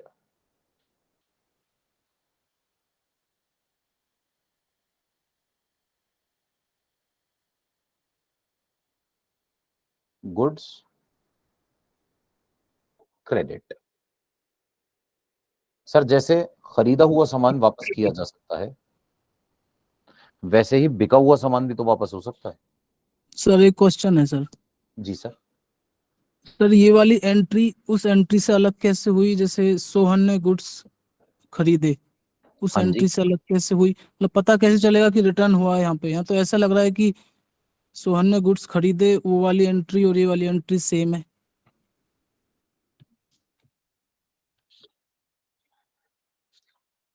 सर एक बार दोबारा पूछेंगे प्लीज, जरा मैं सिलेबस देख के ध्यान से।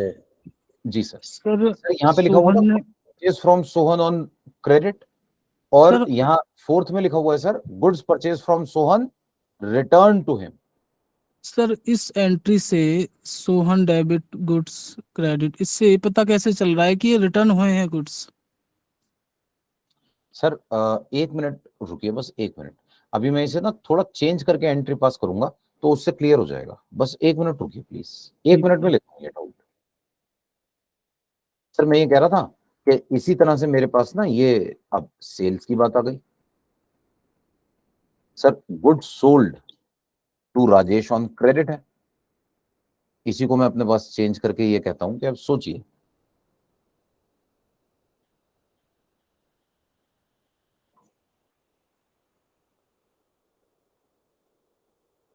Rajesh return goods sold to him. Rajesh को जो माल बेचा था ना राजेश ने लौटा दिया, तो अब हमारे पास दो अकाउंट्स इन्वॉल्व हैं।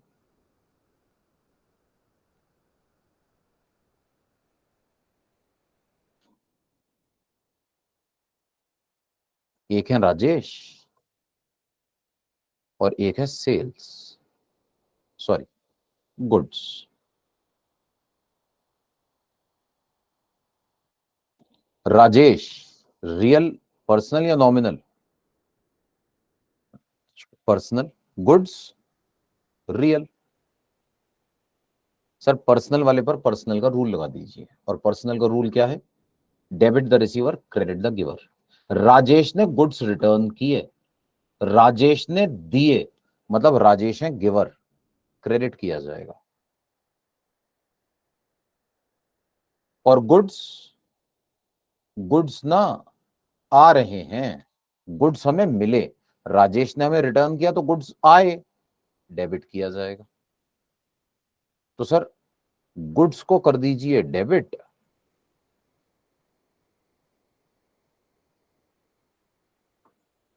और राजेश को कर दीजिए क्रेडिट। ठीक है, यहां तक कोई डाउट तो नहीं? अब मैं कह रहा था सर कि अब जरा ना एक स्पेशल पॉइंट जो हमें यहां डिस्कस करना था वो ये कि हम बात कर रहे हैं सर गुड्स की। सर देखिए, जब भी हम किसी और एसेट की बात करते हैं ना, हमने मशीन खरीदी, मशीन बेची, फर्नीचर खरीदा, फर्नीचर बेचा, तो बात जरा अलग होती है सर। लेकिन आज हम बात कर रहे हैं गुड्स की, और गुड्स में ना एक बहुत खास बात है सर। गुड्स जब हम खरीद के लाते हैं ना, तो वो खरीद के लाते हैं परचेज प्राइस पर, और जब हम गुड्स बेचते हैं तो सर बेचते हैं सेलिंग प्राइस पर।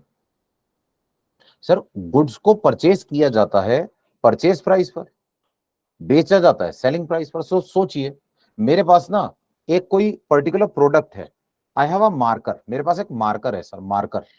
मान लीजिए ये कुछ अलग कोई खास प्रोडक्ट होता और मैंने इसे ना सपोज सर $20 में परचेज किया, ठीक है, मैंने इसे $20 में परचेज किया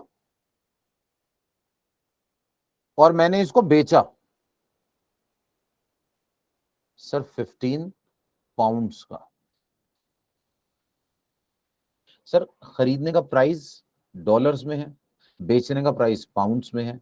क्या मैं इसका एक अकाउंट बनाकर कैलकुलेशन कर पाऊंगा? सर पॉसिबल ही नहीं है। सर डेबिट आप कर रहे हैं डॉलर पर, क्रेडिट कर रहे हैं पाउंड्स पर, सर ये अकाउंट का कोई रिजल्ट नहीं निकलेगा, ठीक है। सर जब हम गुड्स परचेज करके लाते हैं ना, जब हम गुड्स परचेज करके लाते हैं तो वो होते हैं परचेज प्राइस पर।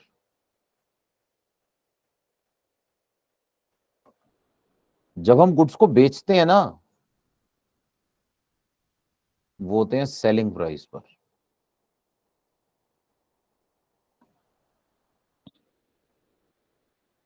सर ये सेम नहीं हो सकते, परचेज प्राइस और सेलिंग प्राइस सेम थोड़ी होते हैं।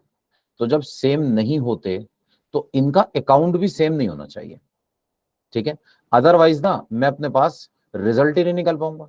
सर फायदा और नुकसान तभी तो होगा ना जब मैं अपने पास परचेज प्राइस अलग रखूं, सेलिंग प्राइस अलग रखूं।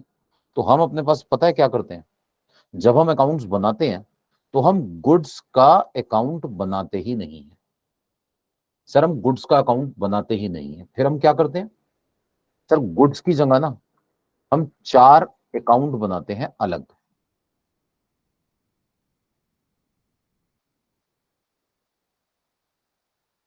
सर हम जब गुड्स खरीद के लाते हैं ना, तो हम इसे दिखाते हैं परचेजेस अकाउंट में। सर परचेजेस अकाउंट, ठीक है। जब हम गुड्स बेचते हैं ना सर, हम इसे दिखाते हैं सेल्स अकाउंट में। परचेज मतलब सर परचेज ऑफ गुड्स, हमने लास्ट क्लास में डिस्कस भी किया था, याद कीजिए। जब भी हम गुड्स खरीदेंगे हम इसे कहते हैं सर परचेजेस। परचेज का मतलब होता है परचेज ऑफ गुड्स। जब भी हम गुड्स बेचेंगे सर हम इसे कहते हैं सेल्स। सेल्स का मतलब होता है सेल ऑफ गुड्स। तो purchase of goods purchases, sale of goods sales. Sir अगर बाय चांस कभी ऐसा हो कि हमने सामान खरीदा, पसंद नहीं आया, हमने वापस कर दिया, अगर खरीदे हुए सामान को वापस किया जाए ना सर, इसे कहते हैं परचेजेस रिटर्न।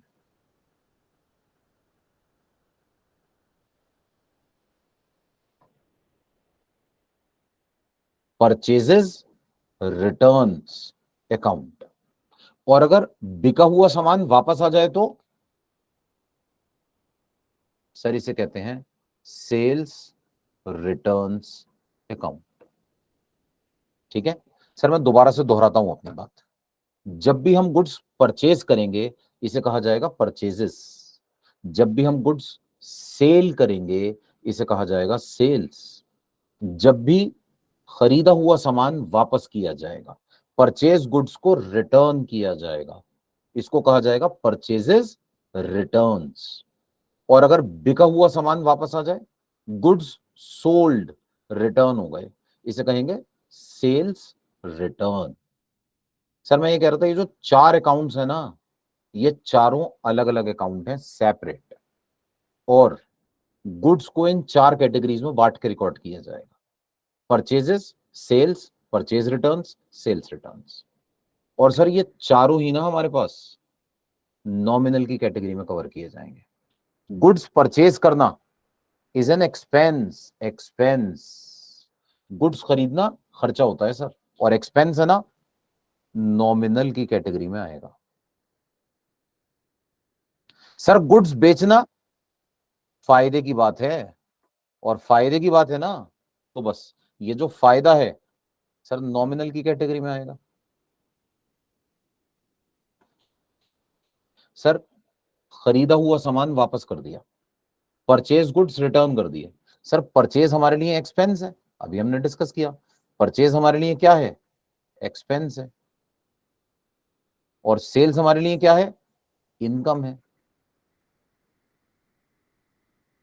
सर अगर खरीदा हुआ सामान वापस कर दूं तो एक्सपेंस कम हो जाएगा, और एक्सपेंस का कम होना फायदे की बात होती है, प्रॉफिट हो गया, नॉमिनल की कैटेगरी में आएगा। जितने भी फायदे हैं, जितने भी नुकसान हैं, नॉमिनल। सर सेल्स रिटर्न, बिका हुआ माल वापस आ गया, ये तो नुकसान की बात है, लॉस हो गया सर, लॉस, लॉस है ना, नॉमिनल की कैटेगरी में आएगा। सर परचेज एक्सपेंस है, डेबिट किया जाएगा। सेल्स इनकम है, क्रेडिट किया जाएगा। सर परचेजेस रिटर्न, रिटर्न ना एक्सपेंस को कम कर रही है, और एक्सपेंस का कम होना हमारे लिए क्या है सर, फायदे की बात है, और फायदे की बात है ना, तो बताइए क्या करें। सर फायदे की बात है, क्रेडिट कर दीजिए। और सर सेल्स रिटर्न नुकसान हो गया सर, डेबिट कर दीजिए।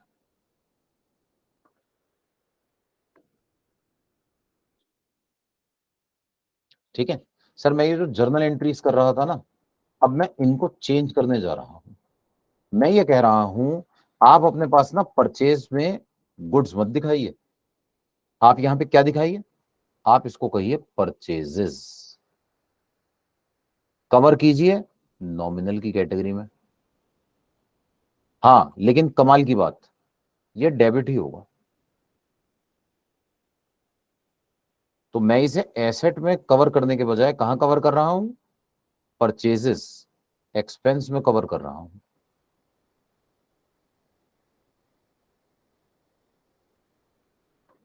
सर जब गुड्स की सेल करूंगा ना, तो इसे गुड्स में नहीं लेकर जाऊंगा, फिर क्या करूंगा, हम कह रहे हैं इसको आप दिखाइए सेल्स, कवर कीजिए नॉमिनल की कैटेगरी में, और फायदा है, फायदा क्रेडिट कर दीजिए, तो सेल्स अकाउंट क्रेडिट हो जाएगा। कैश को डेबिट कीजिए, सेल्स को क्रेडिट कीजिए। सर सेम इस एंट्री में होगा, जब मैं गुड्स खरीदूंगा तो गुड्स में नहीं दिखाऊंगा सर, गुड्स में नहीं दिखाऊंगा, इसे मैं कहूंगा परचेजेस, नॉमिनल की कैटेगरी में कवर करूंगा और डेबिट ही करूंगा।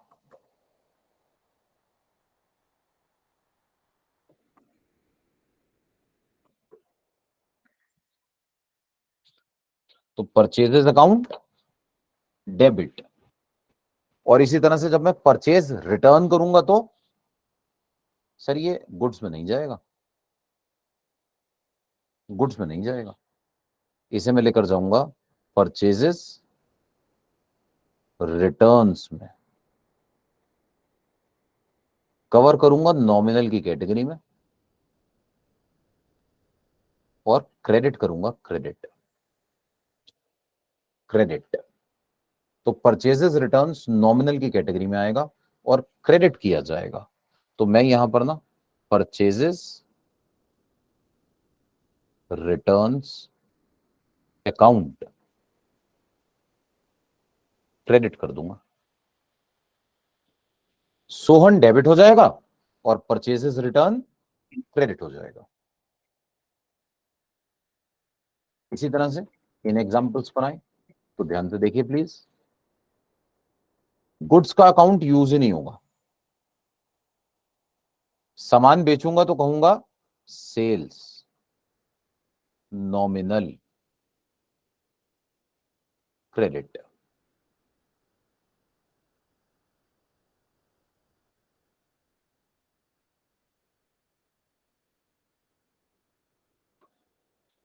और सेल्स रिटर्न होंगी तो सर एक बार ये फिफ्थ वाला दोबारा बता दीजिए।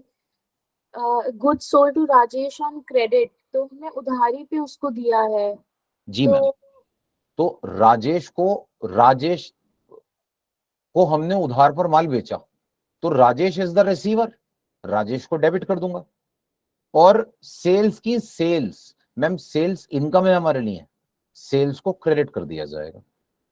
और अगर राजेश सामान वापस कर दे तो फिर ये आएगा सेल्स रिटर्न अकाउंट में,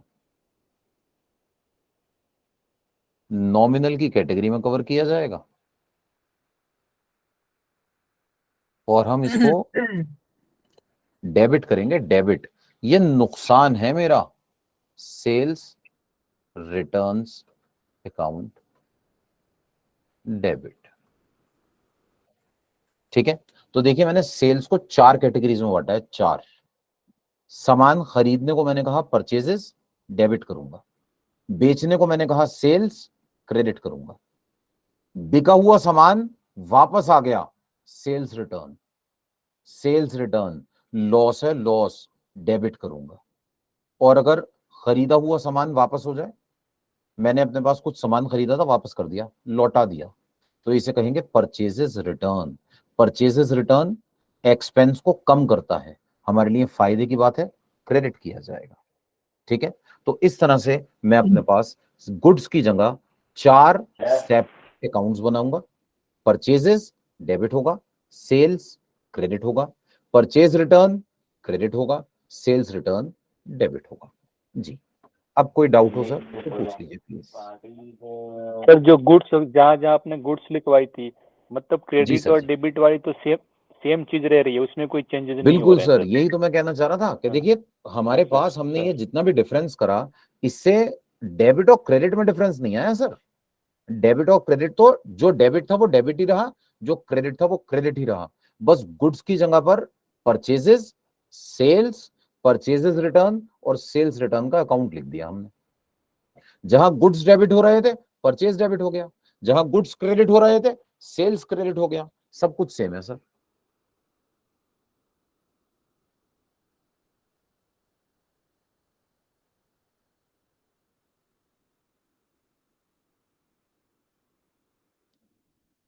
जी सर, कोई डाउट हो यहां तक तो पूछ लीजिए प्लीज।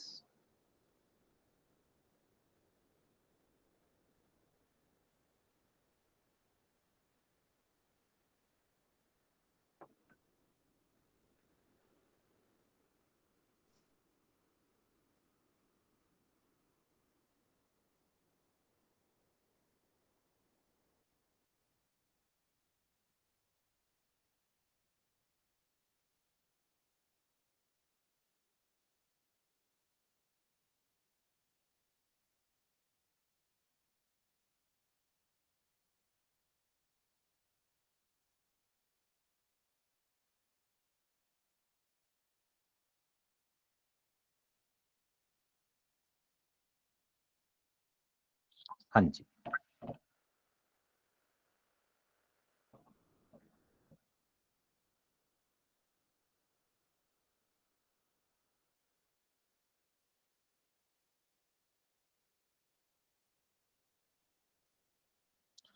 ठीक है सर, यहां तक कोई डाउट हो तो पूछ लीजिए। तो हमारे पास इस पर्टिकुलर सिचुएशन में हम इस तरह से अपने पास गुड्स की जर्नल एंट्रीज बना लेंगे। अच्छा, एक बात और सर, अब जैसे मैं जर्नल एंट्रीज बना रहा हूं, तो इन सभी जर्नल एंट्रीज में ना मुझे एक बात का और ध्यान रखना है सर। जब भी हम किसी अकाउंट का नाम यूज करते हैं ना, तो अकाउंट के नाम में एक बात का और ध्यान रखना होता है।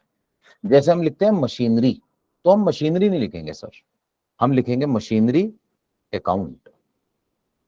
हम कैश नहीं लिखेंगे, हम लिखेंगे cash account, cash account, furniture account,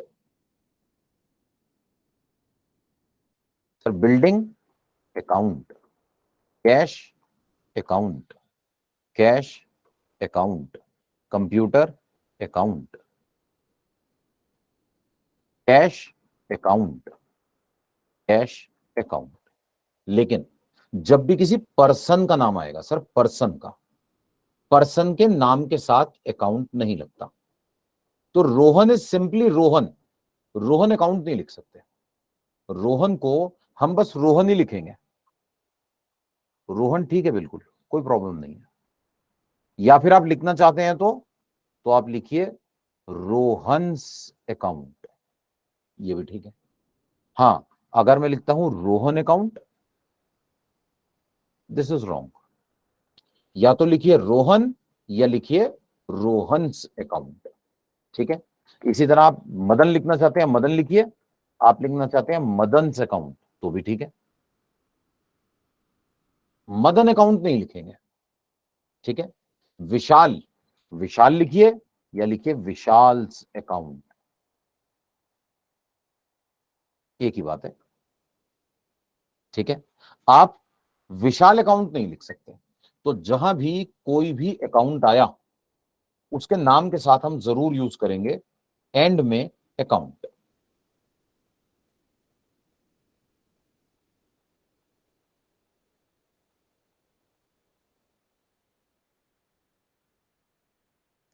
sir company के नाम में भी ऐसे करेंगे?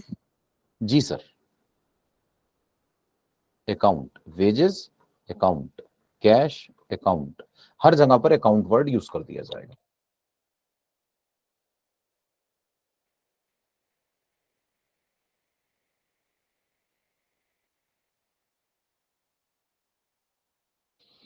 जी, अब हम जर्नल के फॉर्मेट के बारे में बात करते हैं सर।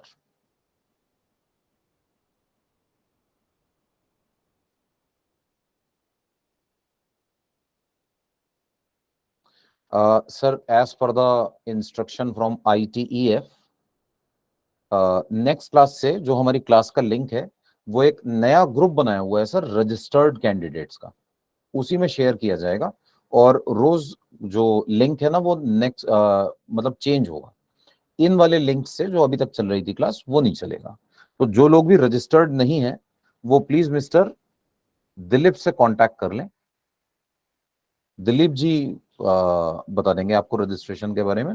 ये ITEF के मेंबर हैं।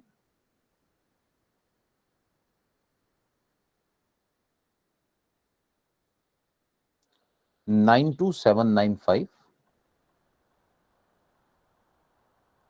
11840। ठीक है सर। अब जो हमारा मीट का लिंक है वो सिर्फ रजिस्टर्ड ग्रुप पे शेयर होगा।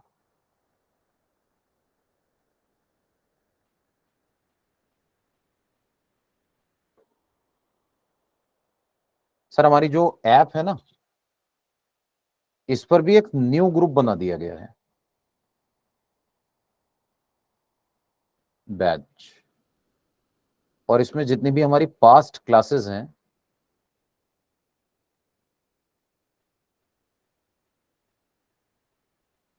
प्रीवियस क्लासेस वो अपलोड कर दी गई हैं। अभी वो जरा थोड़ा सा लिस्ट फाइनलाइज हो रही थी इसलिए उसमें किसी को भी ऐड नहीं किया गया है। तो मोस्ट प्रोबेबली कल तक सब लोग नए ग्रुप में ऐड हो जाएंगे रजिस्टर्ड। और उसमें सर हमारे पास ना 3 साल की रिकॉर्डेड क्लासेस ऑलरेडी अवेलेबल है। 2 साल तो हमारा पूरी तरह से ऑनलाइन चला और लास्ट ईयर हमारा हाइब्रिड सिस्टम चला। ठीक है वो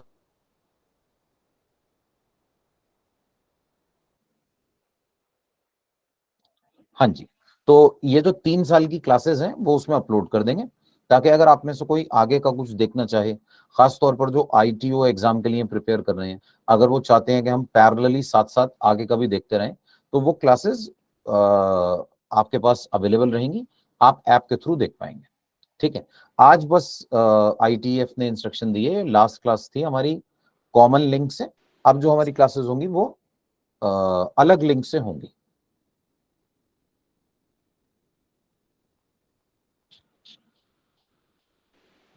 सर ये ऐप कौन सी है? सर ऐप आप प्ले स्टोर से डाउनलोड कर सकते हैं। मुज्तबा जैदी,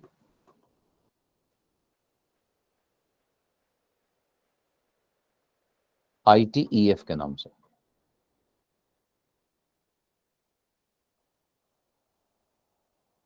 ये आप डाउनलोड कर लेंगे तो इसमें आपको बैच में ऐड कर दिया जाएगा, उसमें आप क्लास एक्सेस कर सकते हैं। फिर सर iOS प्लेटफॉर्म के लिए कोई ऑल्टरनेट है क्या? iOS के लिए भी है सर। आप मुझे मेरे नंबर पर ना एक बार मैसेज कर दीजिएगा, मैं आपको iOS का लिंक भेज दूंगा। सर लिंक कौन से ग्रुप पे आएगा?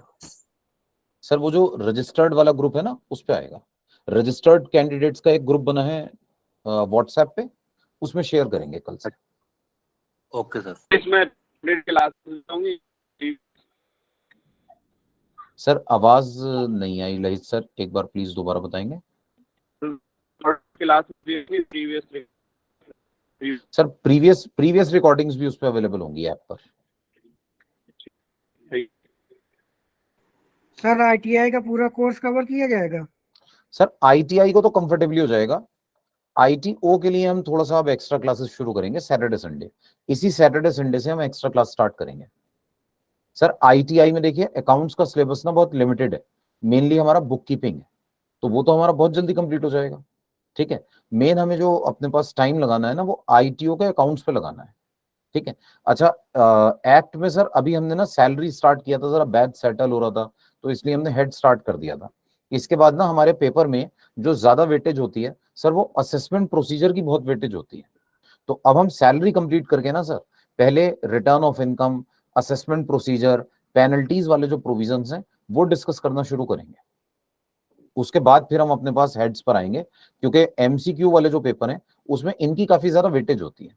अच्छा, हम पैरेलली जो सैटरडे संडे में ITO की क्लासेस लेंगे, उसमें हम फुल फ्लेजेड क्वेश्चन की प्रैक्टिस शुरू कर देंगे, ताकि दोनों का सिलेबस साथ साथ चल पाए। सर टाइम इस बार ना बहुत कम मिला है हमें एक्चुअली। पहले हमें 2 सवा 2 महीने 2.5 महीने तक मिलते थे, अब हमें सिर्फ 1 महीना मुश्किल से 5-8 दिन मिले। तो अब पैरेलली ना स्टार्टिंग से ही हम ITO का सैटरडे संडे में फुल फ्लेजेड क्वेश्चंस की प्रैक्टिस शुरू करेंगे, और ITI का तो हमारा ये चल ही रहा है मंडे टू फ्राइडे में।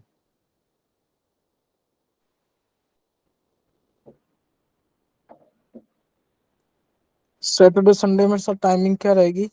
सर सैटरडे संडे के लिए एक बार डिस्कस कर लेंगे। सैटरडे में तो हम इवनिंग ही रख लेंगे, एक्चुअली मेरा वर्किंग होता है। संडे का आप कहेंगे तो मॉर्निंग रख लेंगे। सर संडे सैटरडे को ITI वाली भी ले सकते हैं क्या क्लास? जी जी सर, ले कोई भी सकता है, लेने में कोई प्रॉब्लम नहीं है, लेकिन उसमें जो फोकस होगा ना, वो फोकस ITO वालों के ऊपर होगा। बाकी मोस्ट ठीक है वेलकम सर, सर, हम आप लोग का आइए, छुट्टी कोई है प्रॉब्लम सर। नहीं है सर। एक्स्ट्रा होगा, थोड़ी प्रैक्टिस हो जाएगी आपको। सर वॉइस ब्रेक हो गई सर। संडे को मैंडेटरी क्लास नहीं रहेगा ITI के लिए। हाँ सर, संडे को मैंडेटरी नहीं रहेगा ITI के लिए, बाकी आप लेना चाहें तो मोस्ट वेलकम, कोई प्रॉब्लम नहीं है। सैटरडे को मैंडेटरी रहेगा। सर सैटरडे को भी मैंडेटरी नहीं रहेगा, मंडे टू फ्राइडे मैंडेटरी रहेगा, सैटरडे संडे में ऑप्शनल रहेगा। बढ़िया है सर, छुट्टी रहना चाहिए। सर लेकिन वो छुट्टी को ना आप यूटिलाइज कीजिएगा। जैसे आपको अगर सैटरडे संडे में टाइम मिल रहा है तो आप प्रीवियस क्लासेस के थ्रू थोड़ा सा सर, क्योंकि इस बार हमें बहुत कम टाइम मिला है सर, 1 महीना सवा महीना भी नहीं मिला मुश्किल से देखा जाए तो सर इस लिमिटेड टाइम में ना, मतलब पेपर क्लियर हो, उसके लिए ना आप इस टाइम को यूटिलाइज कीजिएगा, और पास्ट रिकॉर्डिंग देखकर ना अच्छे से टॉपिक्स को कवर करना की कोशिश कीजिएगा। ठीक है सर, प्रैक्टिस के लिए मैं मटेरियल वगैरह शेयर कर दूंगा, उसकी आप घर पे प्रैक्टिस करते रहिएगा। सर ITI के चारों पेपर कवर होंगे? सर कल तक जब ऐप में ऐड हो जाए ना तो सब शो होने लगेगा। आप पुराने वाले बैच में अगर हैं तो उसमें तो रिकॉर्डेड क्लासेस पड़ी हुई हैं सर। सर व्हाट्सएप पे किस नाम से है ग्रुप? सर व्हाट्सएप पे ITO रजिस्टर्ड के नाम से है सर। 1 मिनट में नाम एग्जैक्टली देखकर बता देता हूँ।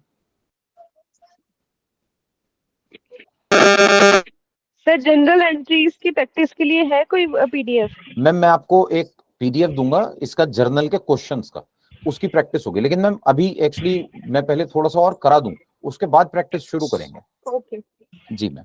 मैं ओके ओके अकाउंट्स के थैंक इन सारे टॉपिक्स का आपसे पीडीएफ शेयर करूंगा।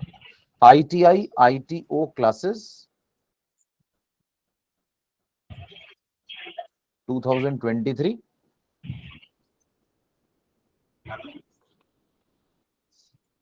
सर जिसमें ITF का लोगो लगा हुआ है। सर लोगो तो सभी में है, बिना लोगों के कौन?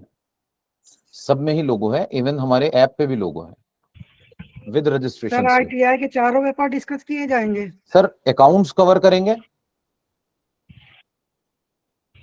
और एक्ट कवर करेंगे, इनकम टैक्स कौन कौन सा पेपर है? अलाइड लॉस के लिए राजेश सर से जब मेरी पहले बात हुई थी तो उन्होंने कहा था कि हम कोशिश करेंगे कि अलाइड लॉस के लिए भी कुछ क्लासेस ऑर्गेनाइज कराएं।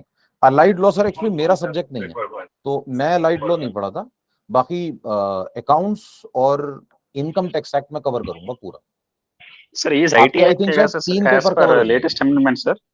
Yes sir, yes, all the topics will be as per the Finance Act 2021 applicable for the examination. कौन कौन सा पेपर कवर हो जाएगा? 3। सर आपके 3 पेपर कवर हो जाएंगे सर, अकाउंट्स का और टैक्स का और वो जो कंबाइंड वाला पेपर होता है, पेपर 1, 2 and 4 आई थिंक। तो सैटरडे में चौथा हिस्सा तो अकाउंट्स नहीं और इनकम निकलेगा। टैक्स दोनों की क्लास होगी। सर वो एक बार डिस्कस कर लेंगे फ्राइडे की क्लास में। अभी इस सैटरडे संडे में तो अकाउंट्स रखेंगे मोस्ट प्रोबेबली, और सैलरी के फुल फ्लेजेड क्वेश्चन की प्रैक्टिस की क्लास रख लेंगे। शाम को रखना सर। सर सैटरडे तो इवनिंग में ही रखेंगे, संडे का एक बार देख लेंगे जैसा कहेंगे, अगर संडे मॉर्निंग कहेंगे मॉर्निंग, इवनिंग कहेंगे इवनिंग, सैटरडे तो पक्का इवनिंग ही करेंगे। एक्चुअली सर सैटरडे मेरा वर्किंग होता है तो ऑफिस जाना होगा सुबह में, तो उसके बाद फिर देख लेंगे जैसा कहेंगे। थोड़ा मैच का टाइमिंग देख लीजिए सर, वेस्ट इंडीज वाला है। सर कौन सा? T20 मैच भी है सर शाम को। सर मैच का तो मुझे पता नहीं सर, मैं देखता नहीं ज्यादा। किसका इंटरनेशनल मैचेस चल रहे हैं सर? जरूरी है। हाँ सर होने वाले हैं। अच्छा मुझे पता नहीं सर। दो सर इंक्रीमेंट ज्यादा आप बता ज्यादा दीजिएगा जरूरी है सर, मैच से। आप बता दीजिएगा जैसा कहेंगे वैसे रख लेंगे।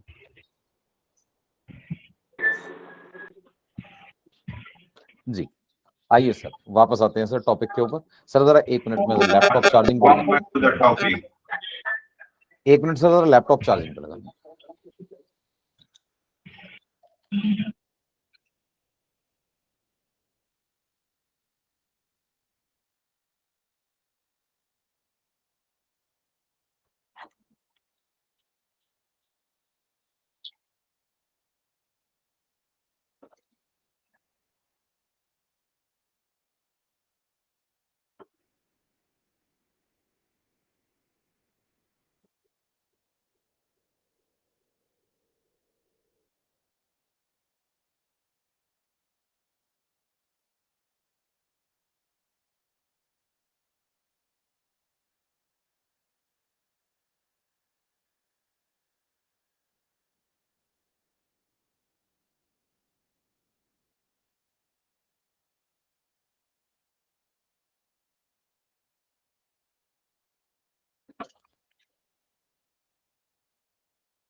हाँ जी, तो सर हम बात ये कर रहे थे कि हम जब अपने पास जर्नल बनाएंगे ना, तो जर्नल में सर अभी जैसे मैंने ये क्वेश्चंस किए, जर्नल एंट्रीज पास की, तो सर इनमें तो हमने तो ऐसे ही बस जस्ट एरो बनाया और एरो बनाकर जर्नल एंट्रीज पास कर दी।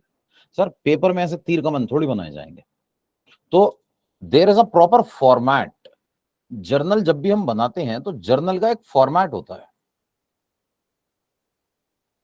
इसमें सबसे पहले हमारे पास एक कॉलम होता है डेट का,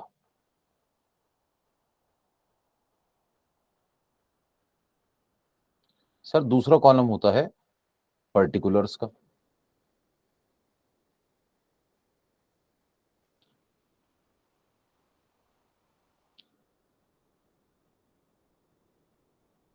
फिर ये एक छोटा कॉलम बनता है एल एफ का। एल एफ का मतलब होता है sir ledger folio. Ledger folio मतलब सर ये जितनी भी एंट्रीज है ना, इन्हें हम जर्नल से ले जाकर लेजर में पोस्ट करते हैं। लेजर, तो लेजर के जिस पेज पर इस एंट्री को लिखा जाता है वो पेज नंबर यहां लिख दिया जाता है। सर फोलियो का मतलब होता है पेज नंबर।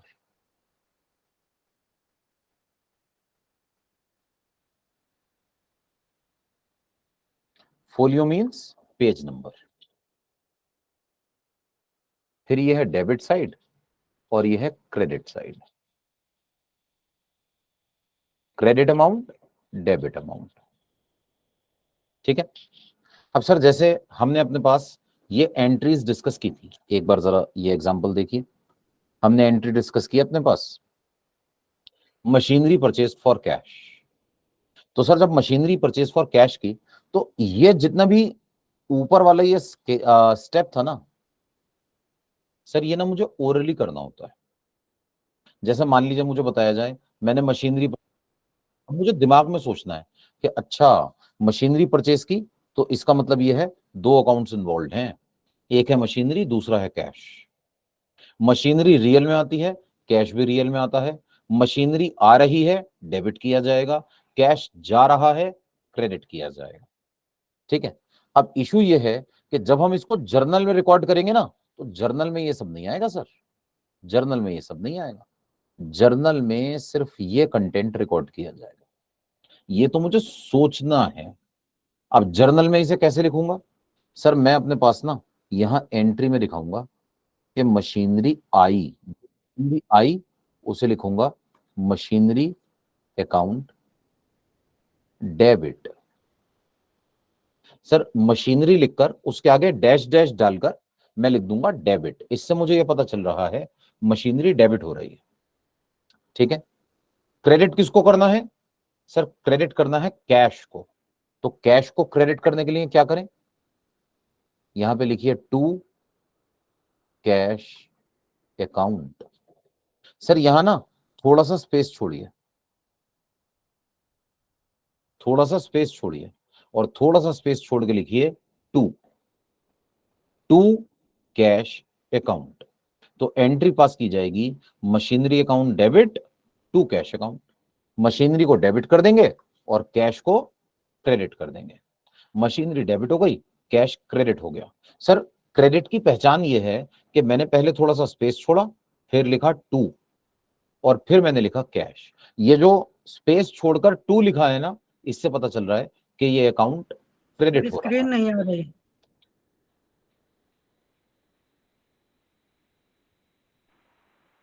आ रही है सर, आ रही है। आ रही है सर, उसके नेट में दिक्कत होगी।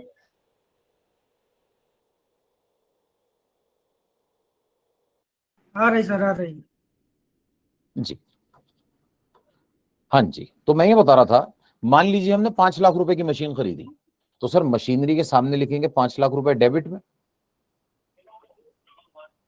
और कैश गया 5 लाख, तो कैश के सामने लिखेंगे 5 लाख रुपए क्रेडिट पर। ठीक है। सर जो डेबिट वाली एंट्री है उसका अमाउंट डेबिट के कॉलम में, जो क्रेडिट वाला अकाउंट है उसका अमाउंट क्रेडिट के कॉलम में दिखा दिया जाएगा। तो हमने मशीनरी को डेबिट किया और हमने कैश को क्रेडिट कर दिया। मशीनरी डेबिट हो गई, कैश क्रेडिट हो गया।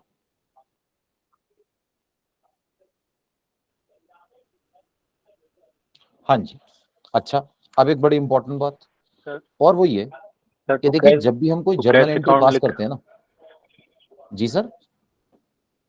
जो टू कैश अकाउंट लिखा है उसमें सीआर लिखने की जरूरत नहीं है सर? नहीं सर, वो जैसे ही हमने लिखा ना यहाँ पे टू, तो हमें ये पता चल गया कि ये टू का मतलब है कि हम अपने पास ना कैश यहां पर क्रेडिट कर रहे हैं।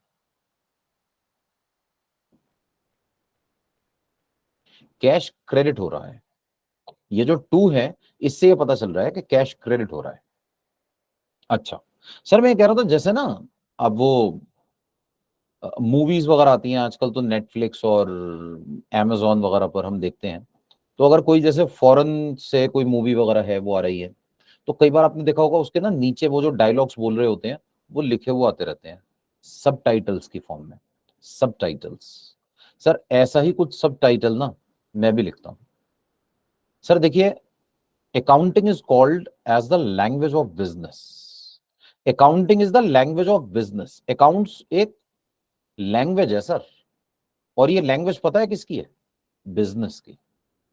बिजनेस किसी भी पर्सन से अकाउंटिंग की लैंग्वेज में बात करता है। एक बिजनेस अच्छा चल रहा है या बुरा चल रहा है कैसे पता चलेगा? सर मुझे उसके अकाउंट्स बता दीजिए, 2 मिनट में बता दूंगा कैसा चल रहा है। अब एक प्रॉब्लम है सर, मान लीजिए मैं कोई ऐसी लैंग्वेज सुन रहा हूं जो मुझे आती ही नहीं, तो सर अब मुझे तो समझ में ही नहीं आएगी। सर वैसे ही अकाउंट्स भी सबको थोड़ी आते हैं। अब हम तो अकाउंट्स पढ़ रहे हैं, हमें चलिए आते हैं, लेकिन जिसने पढ़े ही नहीं अकाउंट्स, नॉन कॉमर्स बैकग्राउंड का है, उसे बेचारे को कैसे पता चलेगा हम जर्नल एंट्री में क्या कर रहे हैं? तो सर ताकि हम अपना मैसेज क्लियर कर पाए, हम अपने पास ना यहां पर लिख कर बताते हैं कि हम क्या कर रहे हैं। जैसे हमने कहा कि machinery account debit to cash, तो क्या बताना चाहते हैं आप इसमें? इसको ना मैं यहां पर लिखूंगा, और ये जो मैं लिख रहा हूं ना सर, इसे कहते हैं narration. Narration being machinery purchased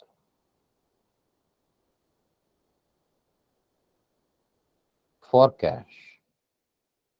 मैंने अपने पास मशीन परचेज की फॉर कैश, तो मैं ना नरेशन में लिखकर बताऊंगा machinery account debit to cash being machinery purchased for cash. तो जब भी कोई जर्नल एंट्री पास की जाएगी ना, तो जर्नल एंट्री पास करने के बाद उसकी नरेशन लिखना कंपलसरी होता है सर। ठीक है, जर्नल एंट्री में मैं अपने पास एंट्री लिखकर बताऊंगा कि मैं क्या कर रहा हूं, और फिर उसी को मैं सिंपल वर्ड्स में नरेशन में लिखकर बताऊंगा कि हमने अपने पास इस जर्नल एंट्री में क्या करा है। तो machinery account debit to cash, हमने क्या करा? Machinery purchased for cash. बिल्कुल इसी तरह से मान लीजिए हमने अपना फर्नीचर बेच दिया, तो जब हम फर्नीचर बेचेंगे तो कैश आएगा, कैश अकाउंट को करेंगे डेबिट, और फर्नीचर जा रहा है, फर्नीचर को करेंगे क्रेडिट। सर क्रेडिट के लिए लिखने की जरूरत नहीं है, आप क्रेडिट कर रहे हैं कैसे पता चलेगा? यहां पे स्पेस छोड़िए और स्पेस छोड़ के लिखिए टू, इससे पता चला कि ये क्रेडिट हो रहा है to furniture account, to furniture account.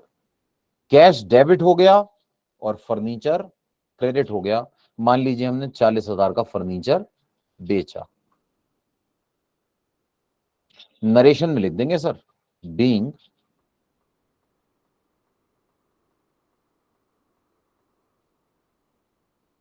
Furniture sold for cash,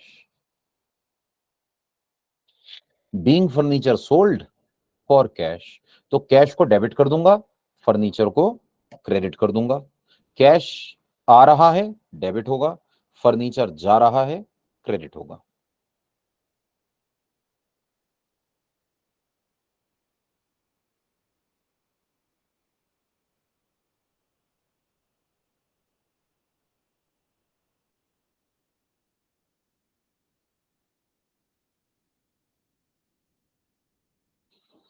हाँ जी,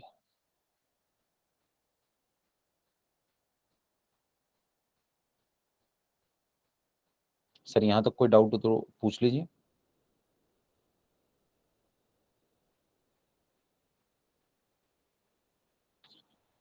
सर ये नरेशन नहीं लिखा तो गलत माना जाएगा? सर नरेशन के ना मार्क्स होते हैं एक्चुअली अलग से, तो नरेशन लिखना मैंडेटरी है।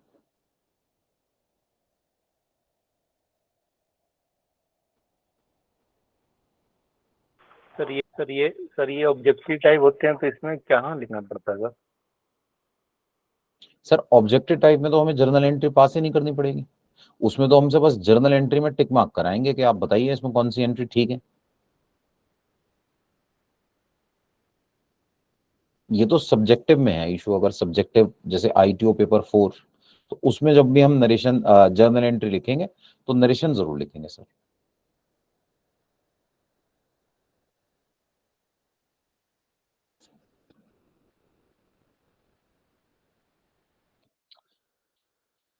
ठीक है सर, चलिए फिर इसे हम अपनी नेक्स्ट क्लास में कंटिन्यू करेंगे। कल मिलेंगे same time. Same time, sir. जी sir. Thank you sir. Okay sir, you welcome. Thank you so much.